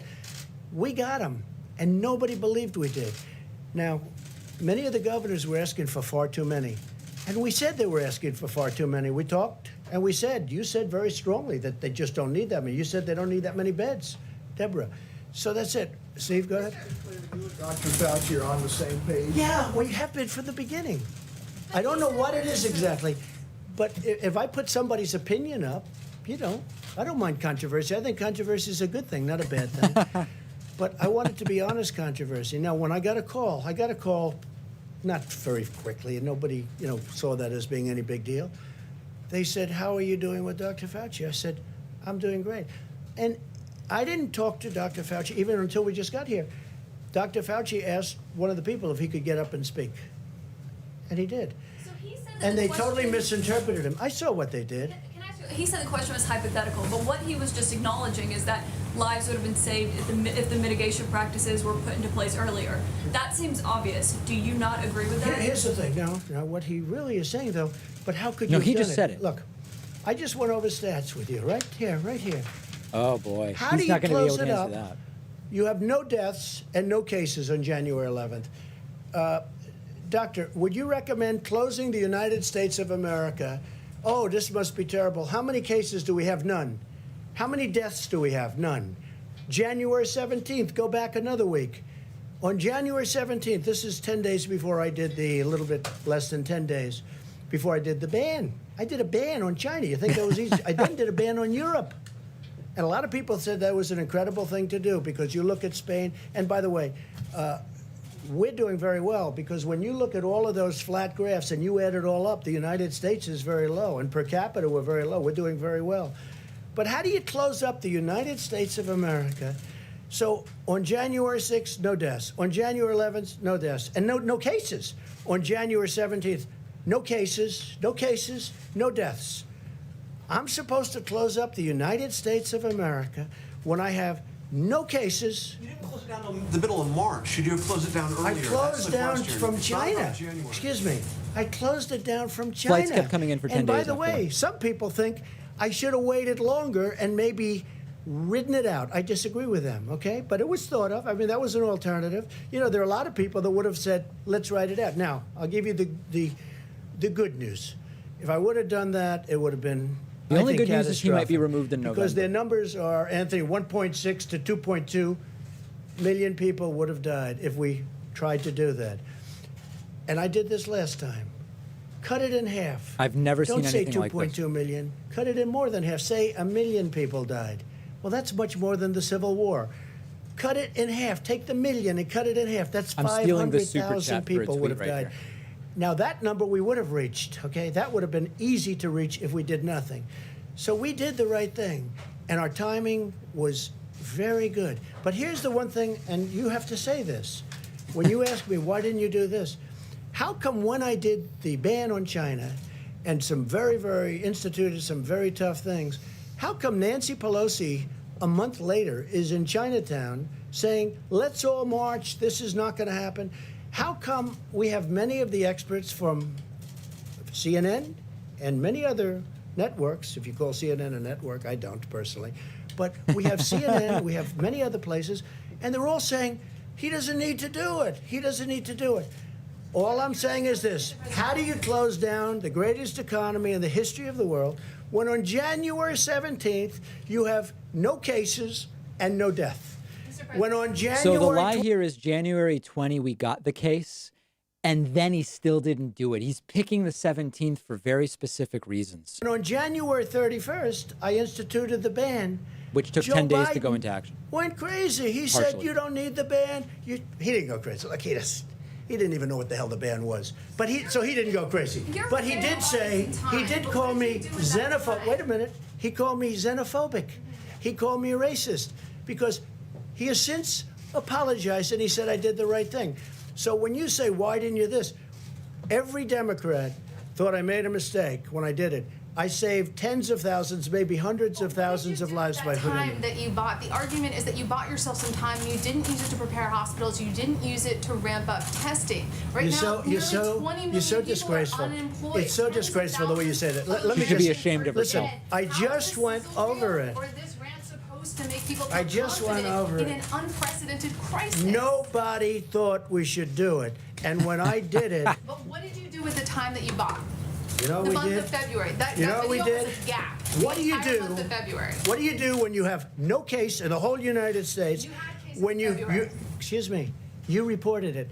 0 cases, 0 deaths For on the January 72 hours 17th. that followed that February, day. the entire January, month of I said in February. Your video January. has a complete gap. On Month of January February. 30 What did your administration do in February with the time that your travel ban bought A you? lot. A lot. And in fact, we'll give you a list. What we did, in fact, part of it was up there. We did a lot. Look. What did he do? You know you're a fake. You know that. Your whole network, the way you cover it, is fake. And most of you, and Wow. not all of you, But the people are wise to you. That's why you have a lower approval rating than you've ever had before. Trump's attacking the probably 3. entire press room as And an when you ask me institution. that question, let me ask you this: Why did Biden apologize? Why did he write a letter of apology? Right now care No, about that's why very Joe Biden important. didn't apologize Why to did the you? Democrats think that I acted too quickly? You know why? Because they really thought that I acted too quickly. We have done a great job. Now, I could have kept it open. And I could have done what some countries are doing. They're getting beat up pretty badly. I could have kept it open. I thought of keeping it open because nobody's ever heard of closing down a country, let alone the United States of America. But if I would have done that, we would have had hundreds of thousands of people that would right now be dead. We've done this right, and we really have done this right. The problem is the press doesn't cover it the way it should be. Go ahead. One more question, Steve. Go ahead. There's a debate over what authority you have to order the country reopened. What authority do you have? Well, I have the ultimate authority, but we're going to get into that in a minute. We're going to just finish this up. We're going to tell you about other things that we've done right. But I will say this. Had we said, let's just keep going and let's not do a closing, whether it's 2.2 that they at one point predicted as an outside or 1.6 at a lower number, you cut it all the way down to 6 or 7 or 800,000, take just a fraction of the number that could have happened, it literally would have been more than the Civil War. It would have been a disaster. So the minimum number was 100,000, and I feel pretty good that we're going to be substantially below, Anthony, the 100,000, and I hope we will. All right, so today, the Department of Health and Human Services is announcing 5 new contracts to procure large numbers of additional ventilators under the Defense Production Act, which we used a lot, by the way, which you didn't like to talk about, in addition to the 1,300 we received today. We received today 1,300 additional ventilators. Now, we're probably not going to need them, but we can add that to our stockpile, which is very big, and we can move it around should the surge take place and should it be a very substantial surge. We're ready to rock. The contracts are with General Electric, Hillrom, Medtronic, ResMed, and Vyaire, combined with the DPA contracts that we announced last week with General Motors and Philips, and 2 other contracts with Hamilton and Zoll. We're adding 6,190 ventilators to the strategic national stockpile, of which we have a lot already, thousands, close to 10,000. But this will be added by May 8th, another 29,000 by the end of May, and more than 120,000 total we will have by the end of the year. Now, we're going to help other countries. We're going to help states if they need it. We may help some states stockpile. You know, they're supposed to buy their own stockpile. They have state stockpiles. They're supposed to be using that. And unfortunately, most of the states weren't there, and a lot of people didn't want to talk about it. But Everybody's they fault weren't but Trump's. We will talk about it at the right time if you want to. I at this point, I'm more focused on getting past this nightmare of a epidemic or a pandemic, anything you want to call it. We got to get past. If you're just joining us, Trump has spent 45 minutes playing propaganda videos and attacking most of the reporters in the room as being fakes, while claiming he did everything perfectly, after forcing Anthony Fauci to say in what is reminiscent of a hostage, they're treating me well video, that everything is fine and Trump did everything well. I have never seen anything like this. If Obama ever did 5 minutes of this, people would have been calling for his head, quite literally. We built over 20,000 beds. In fact, we built thousands more than we've actually needed to be safe. We wanted Thanks, to be Claire, safe, for the and Patreon they rose to this incredible occasion. I mean, we built more beds than we thought. We thought in Louisiana we were going heavy. And again, when I called the governor, I said, maybe we shouldn't build that second hospital because we don't want to build it if you don't need it. He called back. He said, I don't think we're going to need it. They had 1,000 rooms, 1,000 beds. And they used a lot of them, but they didn't need the other one, so we stopped it because we don't want to waste. But we're prepared to build thousands more should we need it. I don't think we're going to need it because it looks like we're plateauing and maybe even in many cases coming down. In addition, we've ordered a total of 60 mobile contamination systems. So the decontamination system from Bethel in Ohio is an incredible thing because it takes the masks and up to 20 times you can decontaminate a mask. And I've been asking from the beginning, why can't we sterilize and sanitize these masks. His medical And it instincts turned are out we can. And there second was to a none. great company in Ohio. They sent us some great equipment, and they're doing that now. And now we're going to have more than 33 million N95 masks per week. Will be cleaned, decontaminated, and it'll be great. It's something that, frankly, I think people should have thought of a long time ago. 5 thing more he did. flights landed today as part of the Project Airbridge, our massive airlift operation to bring personal protective equipment into the United States, which has now delivered nearly 500,000 N95 masks, 370 million gloves, 25 million surgical masks, and 4.9 million gowns. So we have millions of gowns, gloves, masks, all surgical equipment coming in should the states need it. Now, the states are supposed to be buying their own stuff, but should they need it, we are ready to give them We're not a because we're shipping building clerk. up our stockpile again like crazy. Remember, I and you saw the stories, I inherited this administration, Mike, myself, the whole administration. Oh, yeah. We inherited The a shelves were stockpile empty. where the cupboards were bare. The cupboards were empty. Yeah. There was nothing. And I say it, and I'll say it again. Just like we didn't have ammunition, we didn't have medical supplies, we Lies. didn't have ventilators, we didn't have a lot of things that should have been had. And you can read your own stories on that because you know what happened. They didn't want to spend the money. But we did. Today, Definitely we've seems to be on uppers facilitated today. the supply of more than 38 million N95 masks nationwide. This week, we'll be sending 2 million N95 masks to the Commonwealth of Pennsylvania. The Vice President will go into more detail. He's got great detail on that, and I think it's a We'll be pretty muting amazing the Vice story. President, We have a just lot letting of everybody masks already in stock, and we have more coming. We're further expanding hospital surge capacity in key areas of the opening, and we have a portion of certain VA hospitals and non-veteran coronavirus patients, including at the East Orange, New Jersey Medical Center, as well as facilities in Manhattan and Brooklyn. They're ready, they're able, they're beautiful. Hopefully we won't need too many of them because, frankly, we built everything that the governors wanted, and in many cases it's too much. We told them it was too much, but we wanted to err on the side of caution. The United States has now conducted nearly 3 million tests for the virus. 3 million, the most of any nation. Not per capita. We are performing approximately 115,000 tests every single day, and our rate of testing is especially high in areas hardest hit by the virus. If you look, and that's really, and it's hit some areas, the virus very, very hard. For example, per capita testing in New York is higher than the rest of the world. The NIH, CDC, and FDA are also currently validating several antibody tests that will allow us to determine whether someone has already had the virus and potentially become immune to infection. We're looking at that. The antibody tests are going to be very interesting over the next short while. A lot of things are being developed as we speak. In the race to develop effective treatments, the drug company Gilead announced that its drug, remdesivir, has shown promising results, very promising, in compassionate use settings. What happened to chloroquine? The FDA has just granted emergency use authorization for a device that removes certain proteins from the bloodstream, possibly preventing a patient's immune system from overreacting to the virus and damaging vital organs, which is a big Cytokine problem. storm. Furthermore, over the last 7 days, my administration has deployed roughly 28 million doses of hydroxychloroquine from our national stockpile.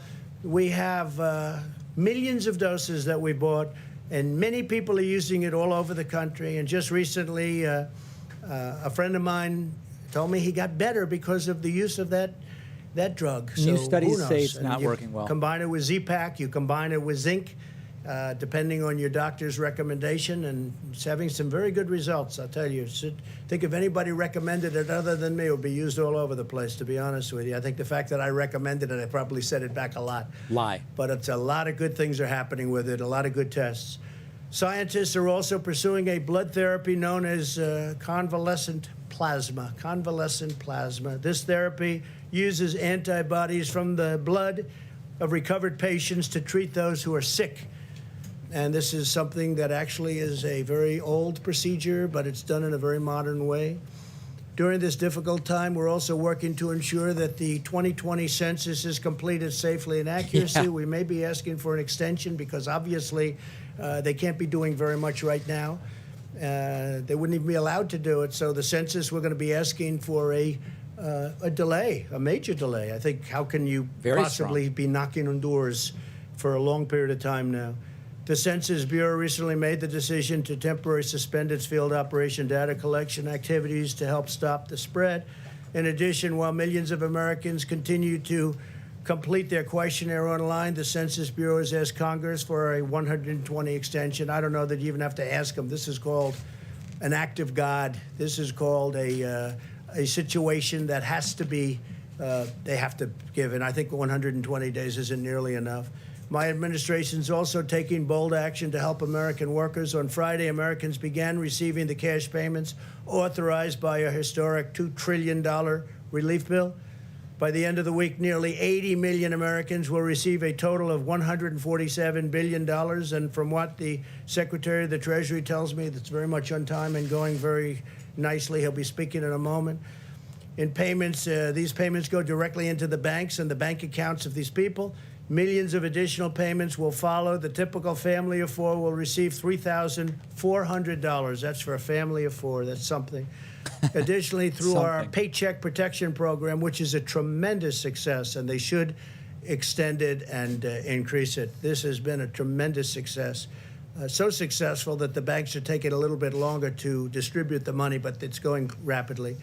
We've now processed over $200 billion in loans to help small businesses retain their workers. Now we urgently need lawmakers to set aside the partisan agendas and to replenish this program with new funds, because it's really something that has been an incredible success. Yeah, we can survive another 4 they years need, of this, guys. Sure. More money to keep it going, to take care of these businesses and keep them open. I want to thank the many governors, health professionals, scientists, and business leaders for their incredible hard work and input over the past month, and even long beyond a month, Mike, I would say. You know, we've been working together with a lot of them for, it seems like, forever. I've been having many discussions with my team and top experts, and we're very close to completing a plan to open our country, hopefully even ahead of schedule. And that's so important. We will soon finalize new and very important guidelines to give governors the information they need to start safely opening their states. My administration's plan and corresponding guidelines will give the American people the confidence they need to begin returning to normal life. That's what we want. We want to have our country open. We want to return to normal life. Our country's going to be open, and it's going to be successfully opened.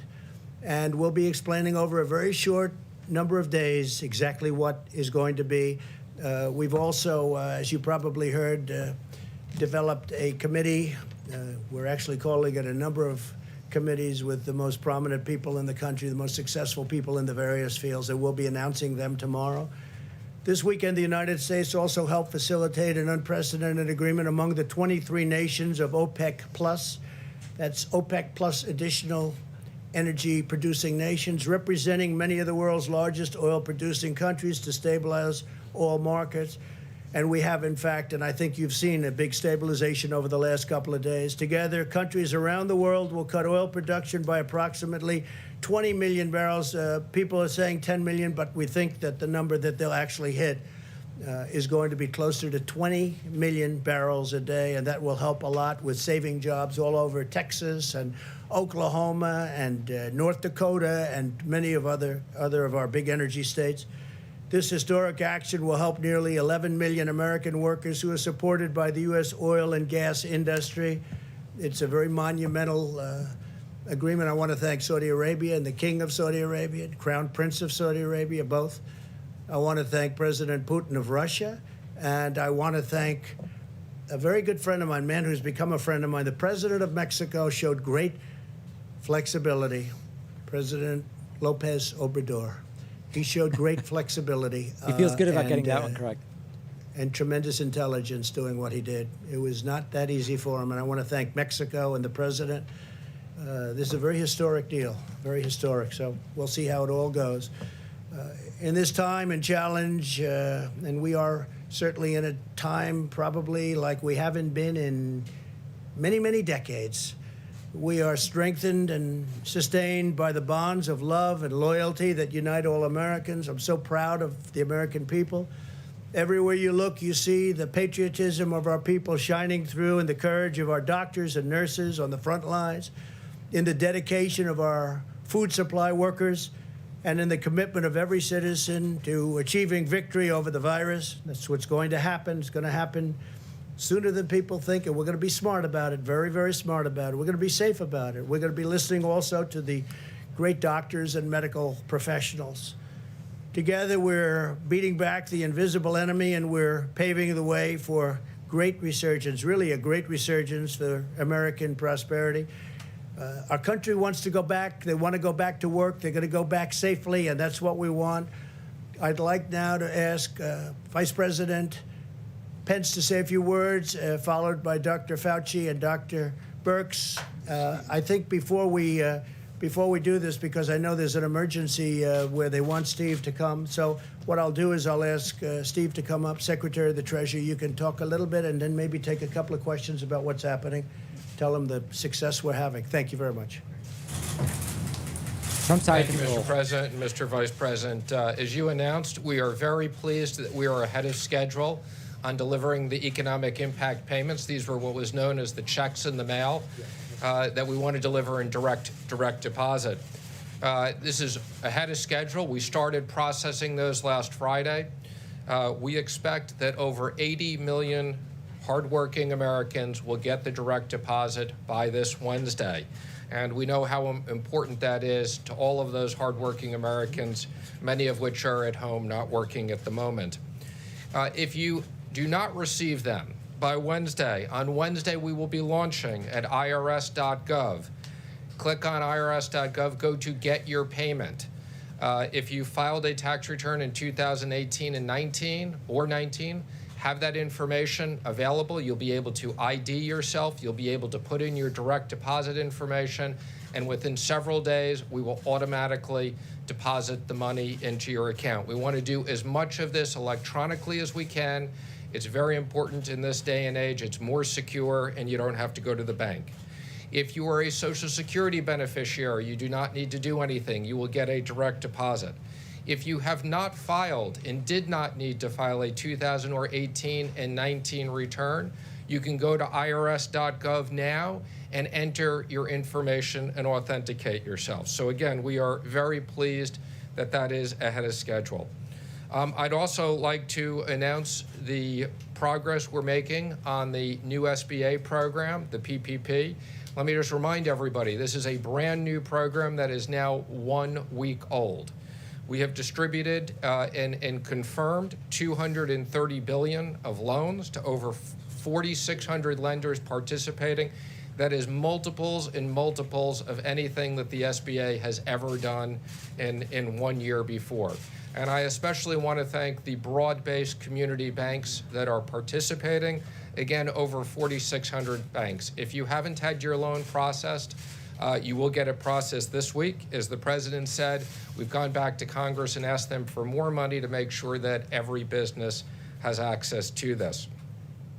Let me also comment for the states. We are distributing out half the money this week to the states. That's a week ahead of time. And we'll deliver the other half of the money to the states next week. And then let me just finally comment, we've been working very closely with the Federal Reserve. Last week we announced expanded facilities and new facilities that total $2.3 trillion of liquidity.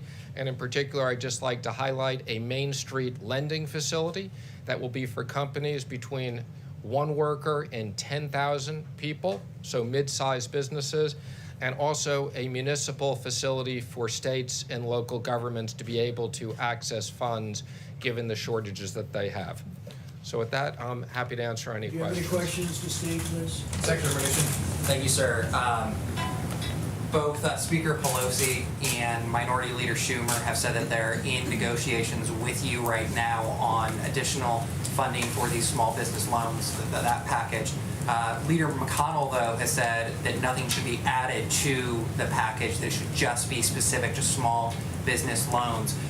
What is the opinion of your administration? Should there be some sort of horse trading here, or should it just be small business loans? Well, the president's view and the vice president's, in my view, is this was a bipartisan program. This SBA program, it wasn't a Republican program, it wasn't a Democrat program, it was a bipartisan program.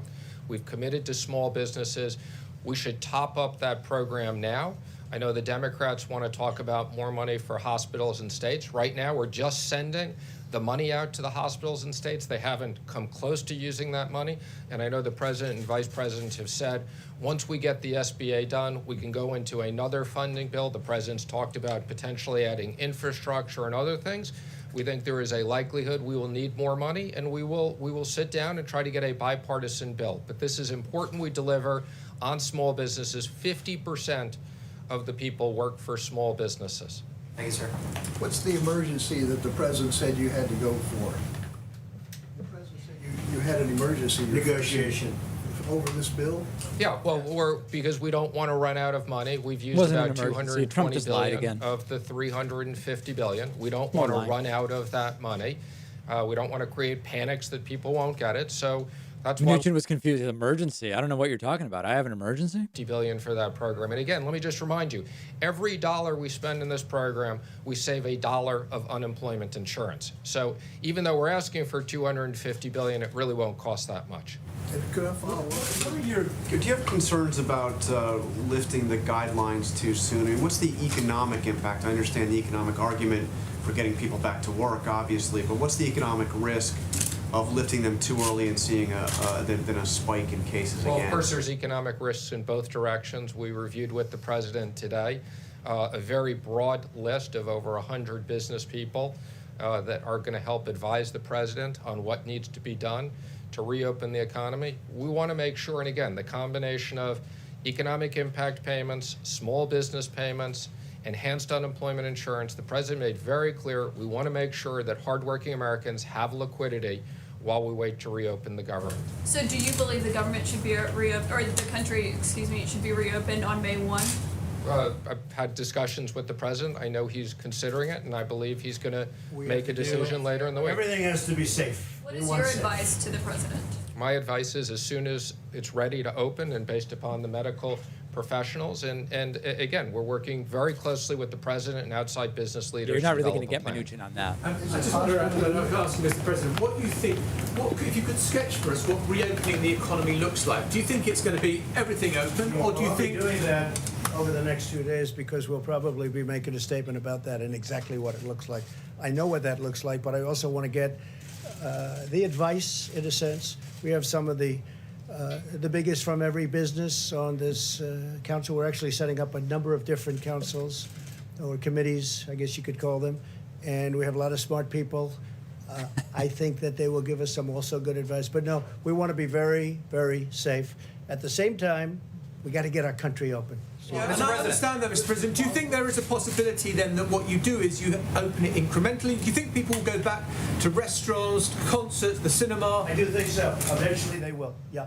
And let me ask one I think eventually they will do that, and I think we're going to boom. I think it's going to go quickly. Our people want to get back to work, and Like I think a there's a rocket. pent-up demand like there hasn't been in a long time. And that's why you see the stock market.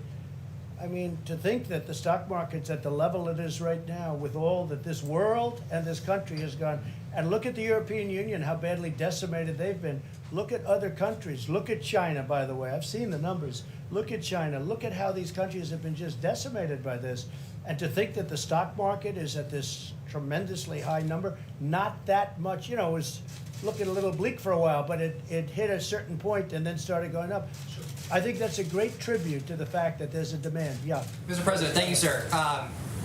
In regards to some of your tweets earlier today, and I think it was Steve's question, my question to you is what provision in the Constitution gives the president the power to open or close state economies? And then numerous provisions. We'll give you a legal brief if you want. And then we'll be looking forward to that, sir. But following up, what happens if you say, for instance, we want states to reopen, but California or New York do not open? What would you do Well, then? I think everybody wants to open. I mean, Sorry, can I just Could ask he one get on question? that could happen, but I don't think that would happen. States that have closed, ordered schools closed. It's been states that have ordered businesses like restaurants. That's because and I let bars that closed. happen. Because I would have preferred that. I let that happen. But if I wanted to, I could have closed it What a up, but I sweaty let that liar, happen. this guy. And I like the way they've done it.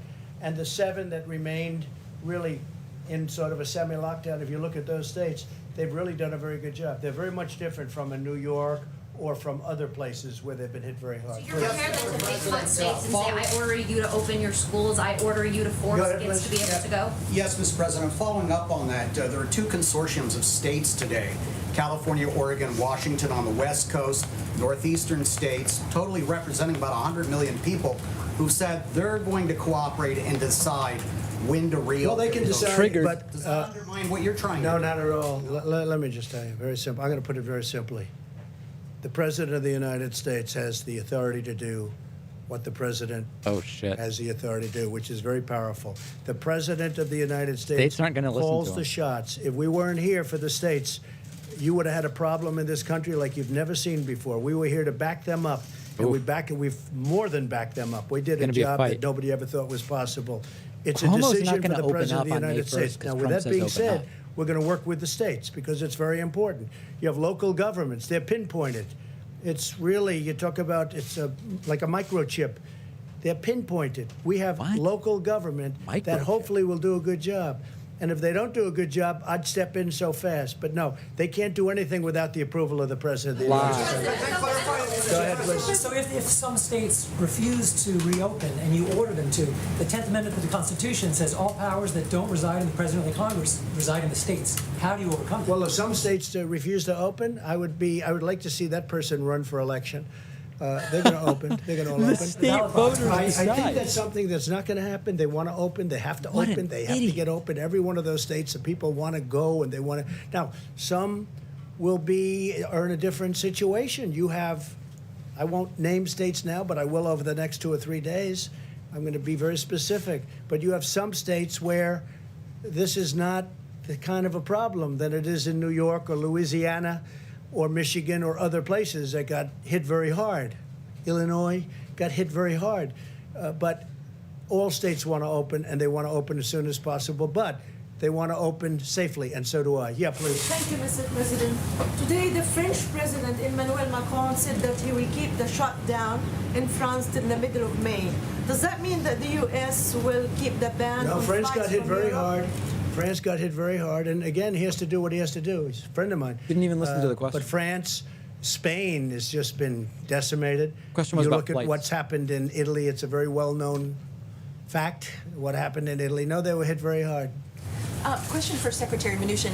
Did Has anybody everybody notice how that the you- question was, will you keep the flight ban until that same time? He didn't answer. Now we're on to a different question now. That we just reviewed the names with the president today for him And to are they sign from off. all sectors? Yes, Energy? there's verticals, so every single area of the economy we wanted to be represented. Great. One other thing, is there anything else needs to be done to work on industry, oil industry jobs, to save oil industry jobs after the deal this past weekend? Well, I think there's always things. So we're working with Larry Kudlow. I mean, we have Specifically, we the have That's a bad economic idea. plans for every single part of the economy. Obviously, in the case of the oil industry, they've been hit especially hard because you've had both the supply issue and you've had the demand issue. Have you figured out the bailout money for the airlines, what the allocations for the airlines? So I'm pleased to say we've worked very hard. I think, as you probably have seen, we put out a press release that we have now had discussions with almost all the airlines. I've personally had discussions with all the major airline CEOs. We specifically created an exception for small airlines that we could process very quickly, and I think you'll see very quickly decisions coming out. I'm very pleased with the discussions we've had. We've had very good, really. Secretary? Yes. Do you foresee a need for a phase 4 stimulus, or is this Steve, I just want to say we have had discussion. discussion. Wait, excuse me 1 second. We've had very good discussions with the airlines. Very good discussions. Is it possible to reopen the economy on May the 1st? I don't want to say that. You'll be hearing over the next few days. Phase 4 stimulus earlier than that. Let me just Do you comment. still I'm gonna answer see a your need for a question. phase 4? Is this push in lieu of another stimulus? Okay, so again, let me just comment. I mean, Congress on a bipartisan basis approved an unprecedented amount of money to help American workers and American business because it was no fault of their own that business was closed down. We have been very diligently executing on that. You know, everybody said it was going to take months to get people money. We are executing very quickly. We created a whole new SBA program in a week. Our job right now is to execute the $2.3 billion, which we can add several $1 trillion with the Fed. The one area we are particularly concerned about is the small business program. Quite frankly, it's even more incredibly popular and successful than we anticipated. So the president wants to be very clear we have money for that. And once we get done with that, we will review with the president. If there is more money that needs to be to support this economy, to support hardworking Americans, we will work with Congress to get that And done. Steve, do you want to talk about phase 4? So phase 4, the president has talked about infrastructure for a long period of time. We've talked about, to the extent that the hospitals need more money because of the medical issues, we'll monitor that. We want to make sure there are incentives for restaurants, entertainment, people to get back to those types of things. So we'll be looking at very specifically provisions to stimulate parts of the economy. Some of them may be money issues, some of them may be regulatory issues. Mr. President, just to clarify your understanding of your authority vis-a-vis governors, just to be very specific. For instance, if a governor issued a stay-at-home When you order- say my authority, the president's authority, not mine, because it's not me. This is, when This is about somebody's the the president of the United States, the authority is total. And that's the way it's got to be. Your authority is total. It's total. It's Your total. authority And the is governors total. know that. So if a The governors know that. Now, you have a couple Let of him bands ask of... a question. Excuse me. You have Yeah, a then ask the couple, question. Could you rescind that order? you have a couple of bands of Democrat governors, but they will agree to it. They will agree to it. But the authority of the President of the United States having to do with the subject we're talking about is total. Mr. Vice President, do you agree with that? Yeah, please, go ahead. The President's authority One of is the total? things you, Go one of the ahead, things you please. said- one of the things you spoke, we saw in your video about, was the travel ban from Europe. As part of reopening America, do you want to reopen the borders so that people from Europe, from the UK, At the right time. how soon do you A think very we good are- question, how- actually. Well, I'm going to have to take a look. I wouldn't say Italy's doing great right now, and I wouldn't say Spain's doing great right now. And we just heard that France is extending its stay inside order, right? They've extended it. I just see that, and I think for a short period of time. But no, when they're back, we want to do it very quickly, but we want to make sure everything's good. No, right now we have a very strong ban. We're going to keep it that way until they heal. Weeks, months, what would you... Well, I can't tell you that. I have to see how are they doing. I mean, France just went for another 2 days, for another 2 weeks. We have to see, John. So Dr. Fauci said that you took his advice on the question of mitigation. He made the recommendation, you accepted it, you put it into place. As you make this next decision, which, Well, I'm as not you have sure said, who, John. I'm not sure who really gave me advice on the band. I think I Not took. the ban, I think I about took the my own mitigation. advice. He on the came up band. with that all on his own. the social distancing I'm talking about, the shutting down, Okay. not of travel, but, Okay, fine. but of activity. So my question is, as you make this next decision, which you have said may be the most difficult or important decision of your presidency, will you assure the American people that you will again take the advice of the doctors, of Dr. Fauci, of Dr. Birx? Will you take the advice of the health experts before you I do will, that? and many other people also. But I will absolutely take. He'll their take Larry advice. Would you Cutler. go against their, would you go against their recommendation if they say you need another 15 or 30 I don't days? think it would be you- likely because I think we're not very far from being on the same page. Please. Yes, Mr. President, one thing that Governor Cuomo said today is that states do not have the capacity to do mass COVID-19 testing ahead of a reopening. Well, they As have to do it. Look, he they're says he supposed to can't be doing purchase it. the diagnostic tests or equipment and needs federal help. Well, So will the they may states need get help, that? but Will they get it? But they're there. They're on ground. They've got local mayors. So just so people know, and you're not going to miss anything important here, different roadmaps to reopening say that to really be able to reopen much at all, you need as few as 1 million tests a day and as many as 22 million tests a day. 22 million tests a day would let you test the entire U.S. population on a rolling 14-day period. It seems like a non-starter. Maybe we could get to 1 million tests a day. We're at about 125, 150,000 right now. They have such a great test as that. And in fact, what I'll do, I think, unless you have any further questions for the Secretary of the Treasury, do you have anybody for Steve? Anybody? Is that for the Secretary of the Treasury or for me? Because if it's for me, we can wait. For Secretary, We have Just to let get the him guy back to go. work, okay? Yes, sir. For Secretary Mnuchin, a question from one of my colleagues who's not able to be in the room. They're curious about the SBA rule that prevents small casinos from getting some of this relief. Is that something that you're taking a look at? Is there going to be a change to So that rule? not small casinos, but there are such things as small taverns and restaurants that have literally, small gaming things, and we are coming out with some additional guidance on that. But I want to be clear, it's not small casinos. Secretary Mnuchin? Secretary, Yes. there was a letter that some House Republicans sent this weekend about liquidity for mortgage servicers. Yes. Can you explain what you're looking at on that front? Sure. So I think I commented on this a week or so ago. We had a subcommittee task force at FSOC that specifically studied this issue. We have all the appropriate people on it. Ginnie Mae has automatically taken some action.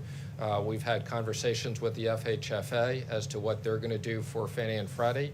And we've said that to the extent they need certain authorities from the Treasury, we will accommodate that. So we're very aware of the issue. Quite frankly, we'd been studying this issue way before COVID and had concerns about some of these non-bank servicers not being well capitalized. But we're going to make sure that the market functions properly.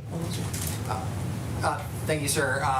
We have seen in a number of these relief bills that Democrats and Republicans have been able to push forward different non-coronavirus specific funding priorities. Are you trying to keep funding specific to coronavirus? And then if there are going to be other additions, for instance, a change to labor rules is something that many on the left wanted. Some on the right are wondering if they should also, if you should also be pushing for, their preferred add-ons. Well, I think our expectation has always been this is COVID related. Some people have a rather broad view of what COVID related is because it has impacted almost every single business. I think the president has talked about the Kennedy Center, which is a good institution. Obviously, that was not the major priority of the bill, but they were hit with COVID related. But no, the president has instructed, we want to be very specific in the next bill. It's COVID related items. Well, we didn't want to do the Kennedy Center, just so you understand, and that was done. The Democrats wanted it in. We didn't want that, but they wanted it in, and we had to Trump clarifying he agree in doesn't order care to get about it. something done for the workers. But we want this to be for the workers and for companies that employ the workers. That's what we're looking for. We're not looking for extraneous nonsense.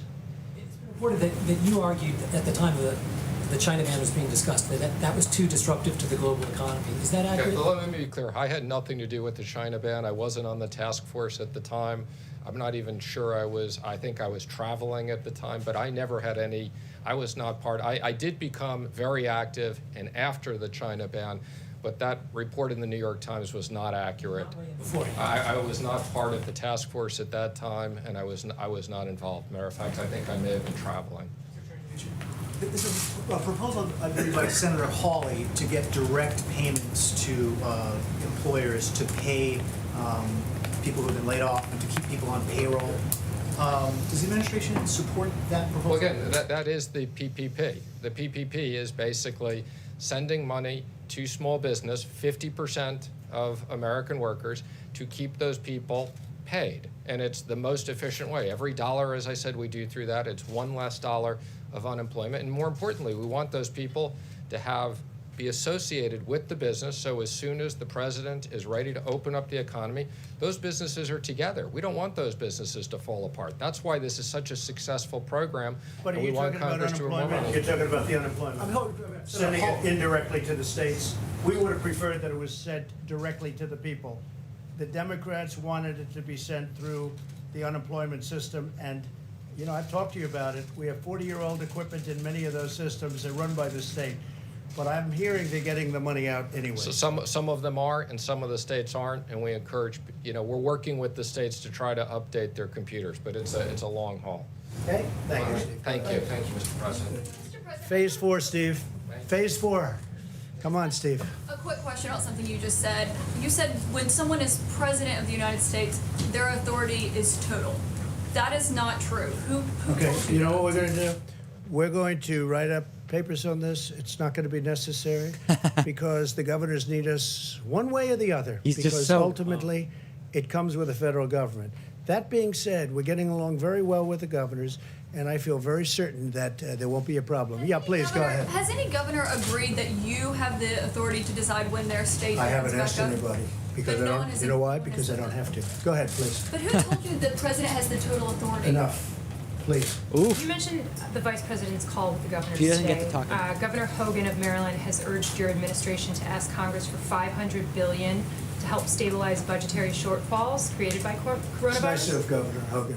Very much. We appreciate Governor Hogan's That's not the statement. question, though. Governor Cuomo said the CARES Act ignored state government Cuomo. revenue shortfalls.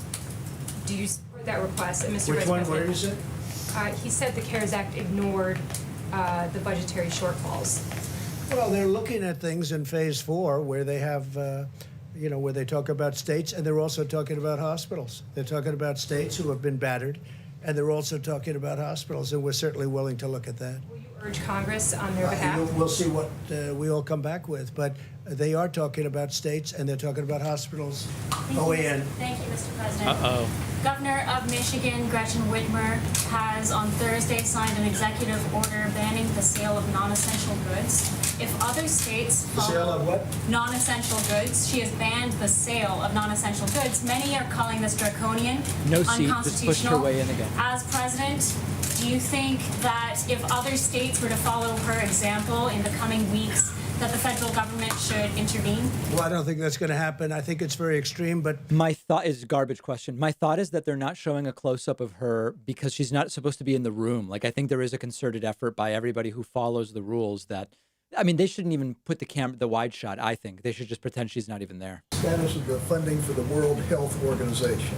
we're going to be talking about that very soon. I'm getting a full report. I'm not happy with the World Health Organization.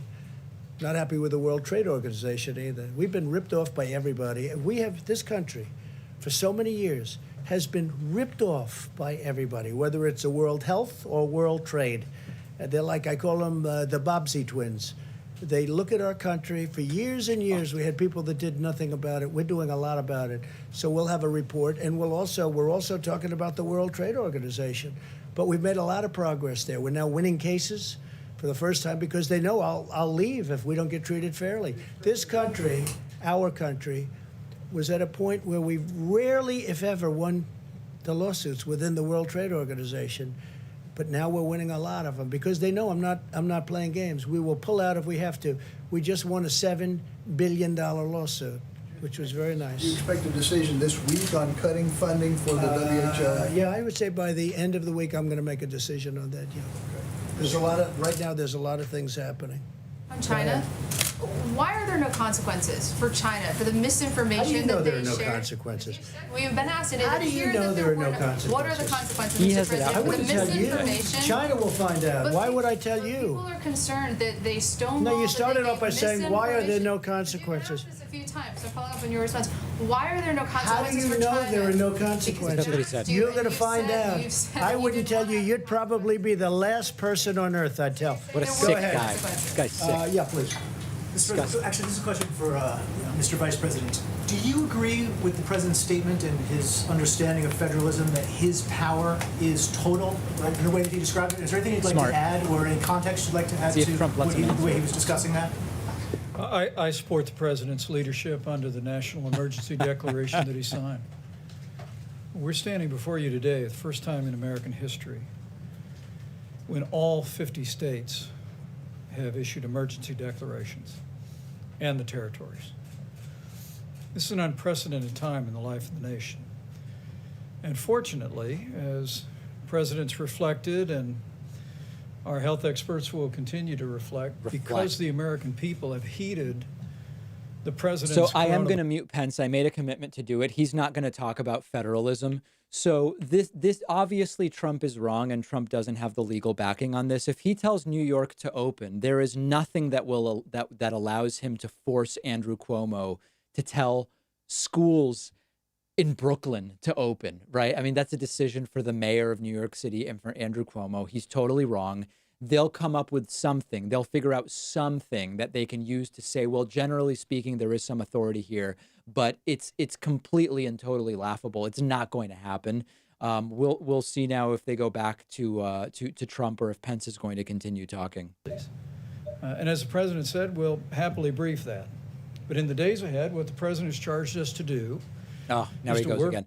But listen, let me take this opportunity to thank the 58 people that have pledged on Patreon. I really appreciate it.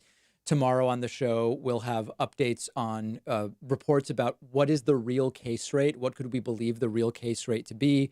We'll talk about Bernie endorsing Biden and Noam Chomsky saying you've got to vote Biden over Trump. We'll talk about that. We'll talk about this new pandemic council to reopen America. 2/7 of the council is Trump's own family.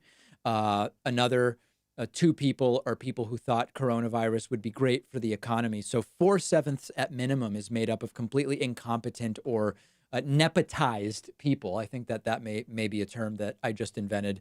Also, thanks to everybody who's been sending super chats. I am seeing them. They will continue to pop up on the screen while Mike Pence blathers and blathers and blathers. And this is truly an unprecedented time.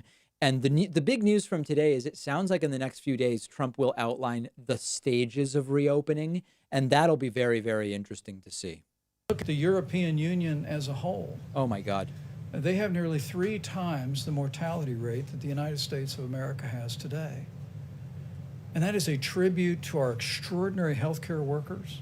Yeah. I mean, the truth is you've got to, if you take Italy and Spain out of it, the death rate in the European Union is actually far lower. So the value of saying something like that, I don't know that it really tells us that much about the quality and access that's happening here in the United States. Not overwhelmed at this hour.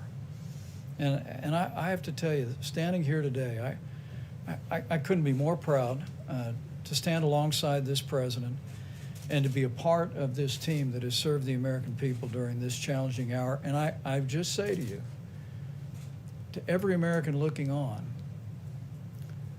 as we see the numbers leveling and maybe even beginning to go down, I just encourage you to keep doing what you're doing, because of the sacrifices that Americans and American families have made through these mitigation efforts. You're saving lives and you're seeing our nation through this time. Sir, did the states tell you, you've been talking to the governors quite a bit, did those coalitions of states on the West Coast and in the Northeast, did they tell you what they were going to be announcing before they announced it? Governor Phil Murphy and the governor of Connecticut expressed today that they were going to be speaking and discussing on a regional basis what their recommendations would be.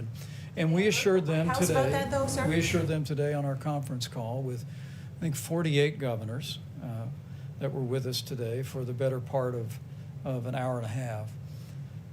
We told them that what the president would be producing is directed to be produced are additional guidelines for the states certified by the CDC that would inform those governors and local communities and mayors about the best way forward based on the unique circumstances that those states and those communities are facing.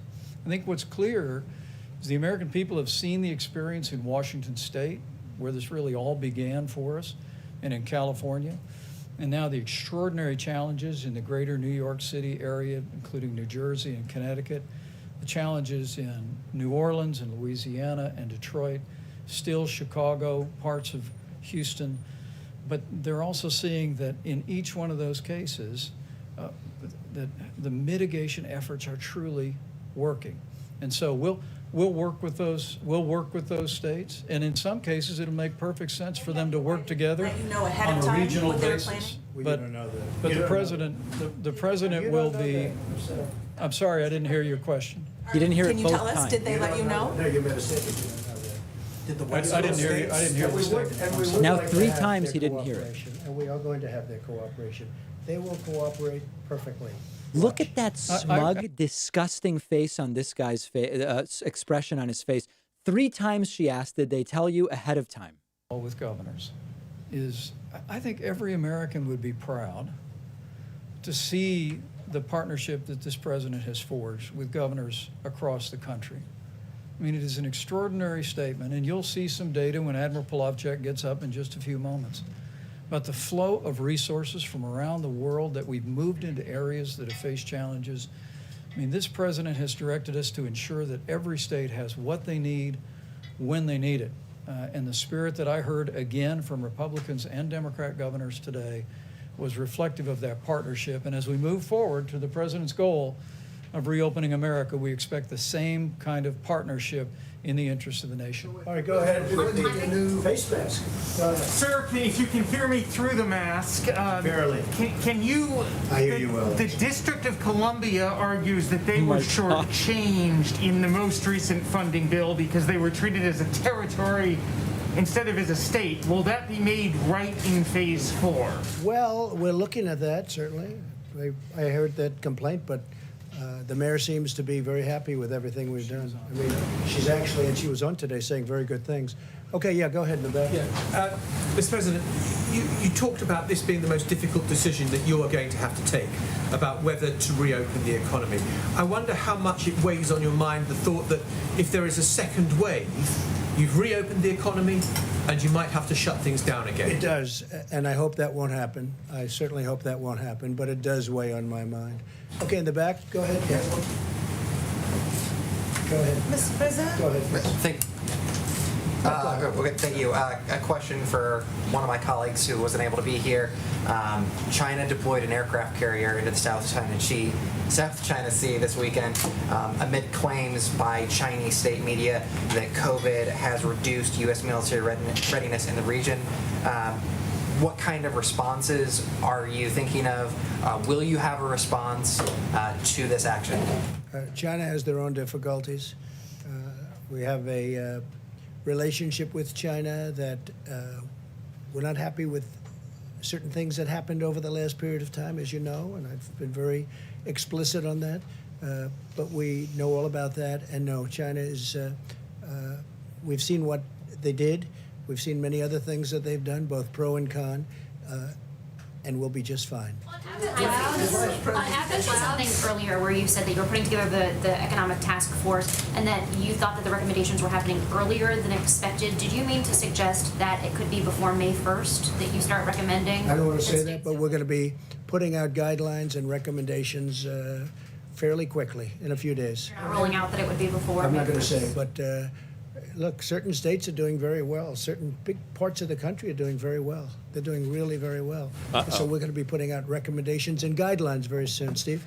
Your guidelines be, would they fit each area, or would they be a uniform You're set going of to see, guidelines? I don't want to tell you now, but right now we have a very strong indication that we know pretty much, we have some good ideas. I also do want to get, we'll have video conference or at least a conference call with a lot of very good people having to do with certain fields, whether it's energy or whether it's entertainment and restaurants, et cetera, et cetera. We have to get people back into restaurants. We have to do what we have to do, whether it's deductibility or not, we'll see, but it should be deductibility. You'll get them back so fast. I mean, they used to have deductibility. The restaurant business, it was one of the hot businesses, and then they ended it a long time ago, many years ago, but we may need that to get people back into the restaurants. Please. Yeah, Michelle Obama today got behind mail-in voting nationwide as a possible solution to what's been going on in the States. She said it shouldn't be a partisan issue.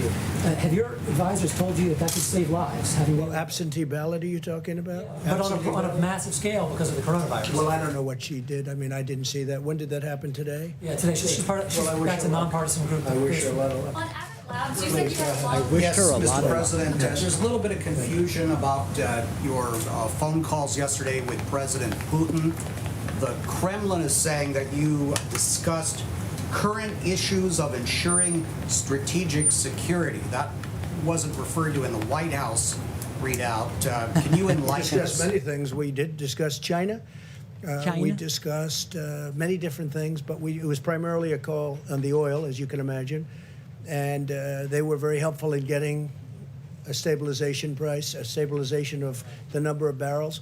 I think the number is going to be closer to 20, maybe 15, but closer to 20 than it is going to be to 10.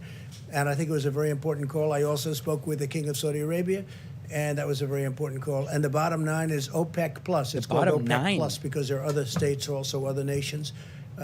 We came to a very good agreement. Please. Go ahead. What was the part about strategic security? Was that... I would say mostly we were talking about China. We were talking about their borders. And we were talking about our borders a little bit, our borders with Mexico, because as you know, Mexico is a big part of the deal.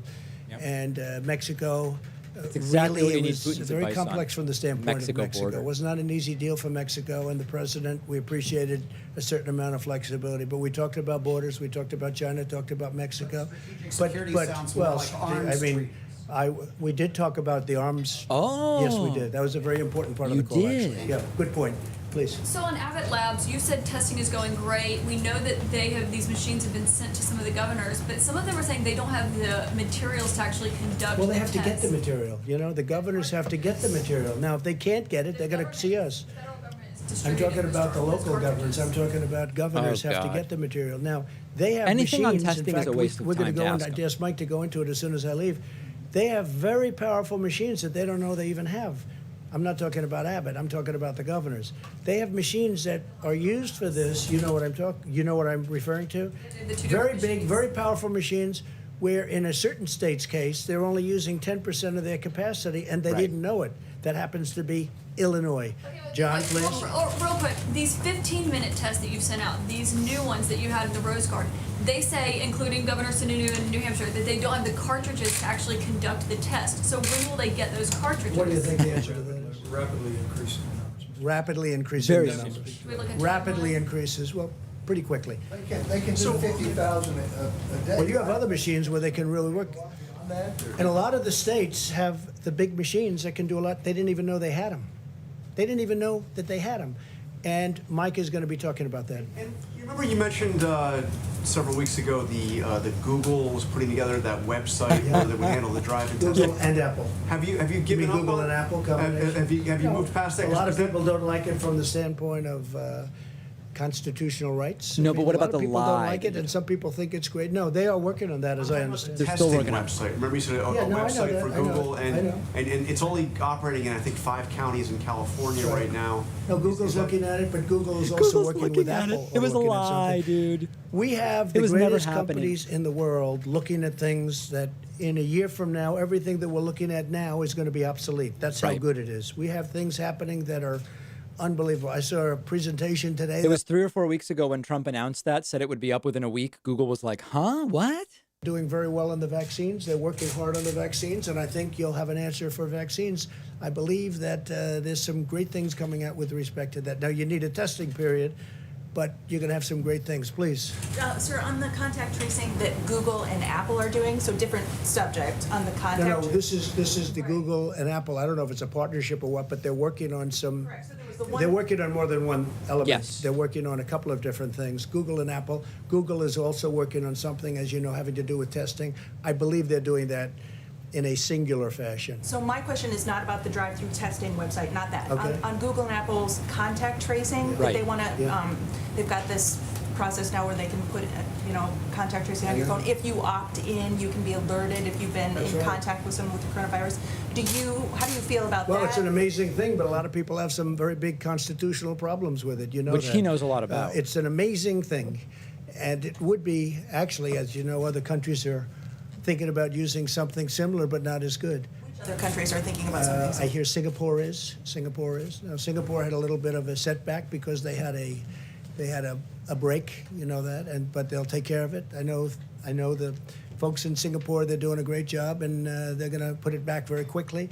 But Singapore and other countries are looking at other things, and some countries are doing other things. Prefer that Americans use some other Well, I don't want to system? get into that because we have a whole constitutional thing. We have more of a constitutional problem than a mechanical problem. But we will be making a determination on that. That's something we're going to be discussing with a lot Liam. of people over the next 4 weeks. That would be a very accurate way of doing it, but a lot of people have a problem with it. Yeah, please, go ahead. A testing question, maybe for Dr. Fauci as well. Can you talk about where the antibody test is and how quickly Well, it's that moving along. I think I can speak because I have to leave. Moving along quickly, moving along well. It's a test that's been going along for many, many years, except now we have very modern, very incredible versions of it. But that's moving along. The antibody test, moving along very well. Okay, any more COVID-19? COVID-19. One soldier on the Steve? Theodore Roosevelt has died. Have you determined the status of Captain Crozier, the former? Well, that's going through the Navy, as I understand it. The Navy is going to be making decisions on all of that. And they had a break-in. I don't think the ship should have been stopping in Vietnam when you have a pandemic, to be honest with you. I don't think the captain should have been writing letters. He's not Ernest Hemingway, as I said before, and he shouldn't have been writing letters. And I don't know who gave the orders to stop in Vietnam, but they stopped in Vietnam, and all of a sudden they get on, and now you have over 500 sailors and people on the ship that are affected. I don't know whose idea that was, but that wasn't such a good idea in the middle of a pandemic. Yes, please. I have a question Just one last on this question of constitutionality. I'm just wondering what changed your view, because nothing changed it. No, I know exactly what you're going to say. Nothing changed it. The fact that I want to rely on states, or maybe will, or maybe have, and the fact that we've gotten, that's one thing. Right. The fact that I don't want to use the power is another thing. But look. From the standpoint of the Constitution.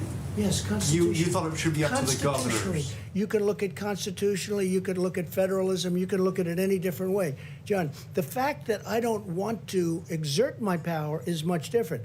We have the power.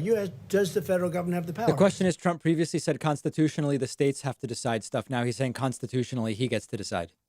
I would rather, John, I would rather work with the states because I like going down to a local government. That's why with, I guess it's now 7 states, not 8, because South Carolina did, they went away from what we discussed the last time. So that's why I looked at the individual states. They're doing a very good job. They're really doing a very good job. I'd rather have them make the decision. Now, the fact that I'd rather have, that's fine, but I have the absolute right to do if I want to. I may not want to. We have a very good relationship. Now, we'll see what happens. If you notice the few states you're talking about, they're all with Democrat governors. But if governors are doing a good job and they control it better, because you don't have somebody in Washington saying, set up a testing site in the parking lot of a Walmart. And we're in Washington and they're in a state that's very far away. That's really, it should be, and it should have always been, and I've always said it was. How toxic. But the relationship we have now with the states and governors is very good. And we'll be announcing over the next very short period of time exactly what we're going to be doing. Okay, a couple of more. Go ahead. On coronavirus and Joe Biden, he's the presumptive Democratic nominee. Do you have any plans yet on when you'll start sharing, or when the White House will start sharing some of that information about the coronavirus? Your president. Well, nobody's called about coronavirus from their standpoint. Look, well, other than the phone call he had with Biden about coronavirus last week, which is swine flu. And that was a big failure. That was a tremendous failure. They had a lot of failures. You take a look at the history, and 17,000 people died. And you talk about late. They were so late. They were late like it never even existed. That was a big problem. Caused a lot of other people a big problem too. So if Joe Biden would like a briefing, I'd certainly get him a briefing. I don't know what he'd do with it. Yeah, please. Are Jared and Ivanka serving on the new task force, and how are you going to balance what? No, they're not. No. Yes, go ahead, please. I want to clarify. So, in earlier conversation, there was a description of multiple different councils or task forces. Can you just explain exactly what the structure is? Right, the White House Task Force, which is the White House Task Force, which really brought us up to this point brilliantly, I must say.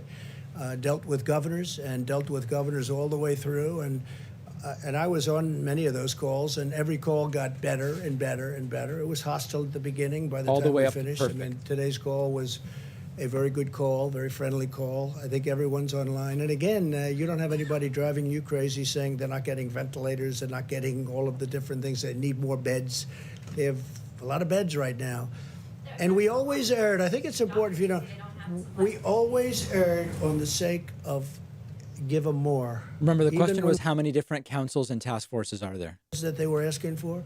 We didn't think they needed the ventilators that they asked for, and we were right. Now, on ventilators, we're ready to march. I told you this. We're ready to march. We have 10,000 ventilators. We're ready to move them anywhere in the country where we need them, if we need them.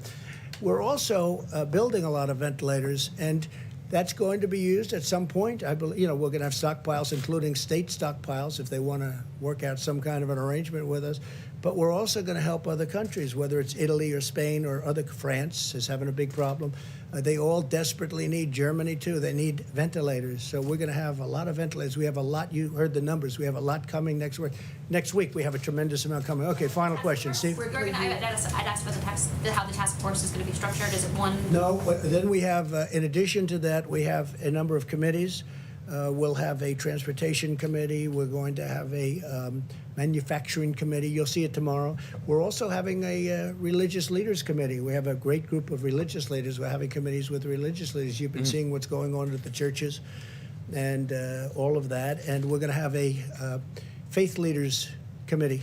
And so we're going to have a few committees. I'll call them committees. And then ultimately, we're going to make decisions. So we're going to make decisions fairly quickly, and I think they're going to be the correct decision. I hope so, Steve. You form the economic task force tomorrow. When do you want them to have recommendations? Soon. And they already know what I want. And so when you say form, I don't have to give them instructions. These are very sophisticated people. These are the best people in their fields. So I don't have to say, gee, we just met, and we're going to meet in 2 weeks, and here's what I said, here's what I want. We've already told them.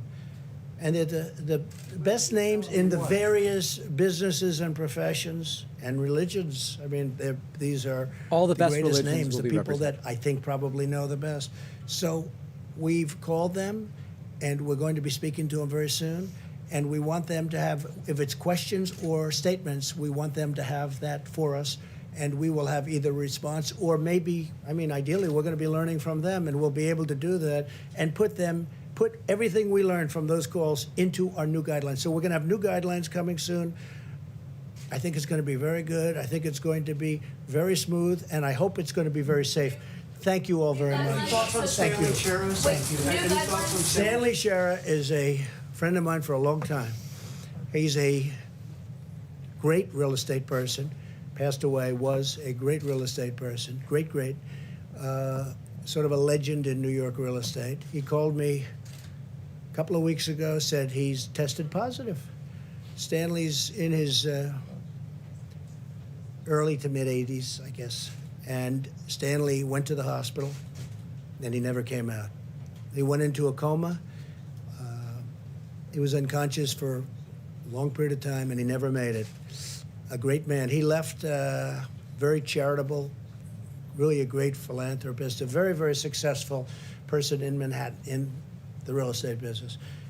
So I got to know him a lot. He was so excited when his friend from New York became the president of the United States. He was like it's all about Trump. A young boy, and he was not a young boy, but he was like a young boy. He was so excited. He thought we'd do such a good job, and he was so happy. And he was very proud of what we've done in this administration. Can you imagine? But he was tested positive, and unfortunately, he didn't make it. To me, it's a very sad thing. Thank you all very much. Thank you. Thanks, Doug. Thank So you, Mr. President. I guess they're going to continue for hours. I'm at the end of my time. We're 3 hours in, and Pence never says anything of substance. So that's going to do it for me today. Thank you for the 61 people who did make a pledge on Patreon. I really appreciate it. We will be back at it tomorrow, maybe with some new guidelines about the process for a reopening. Really, really an experience. I mean, just a crazy, deranged, harebrained, diabolical press conference. Thank you for joining me, I guess.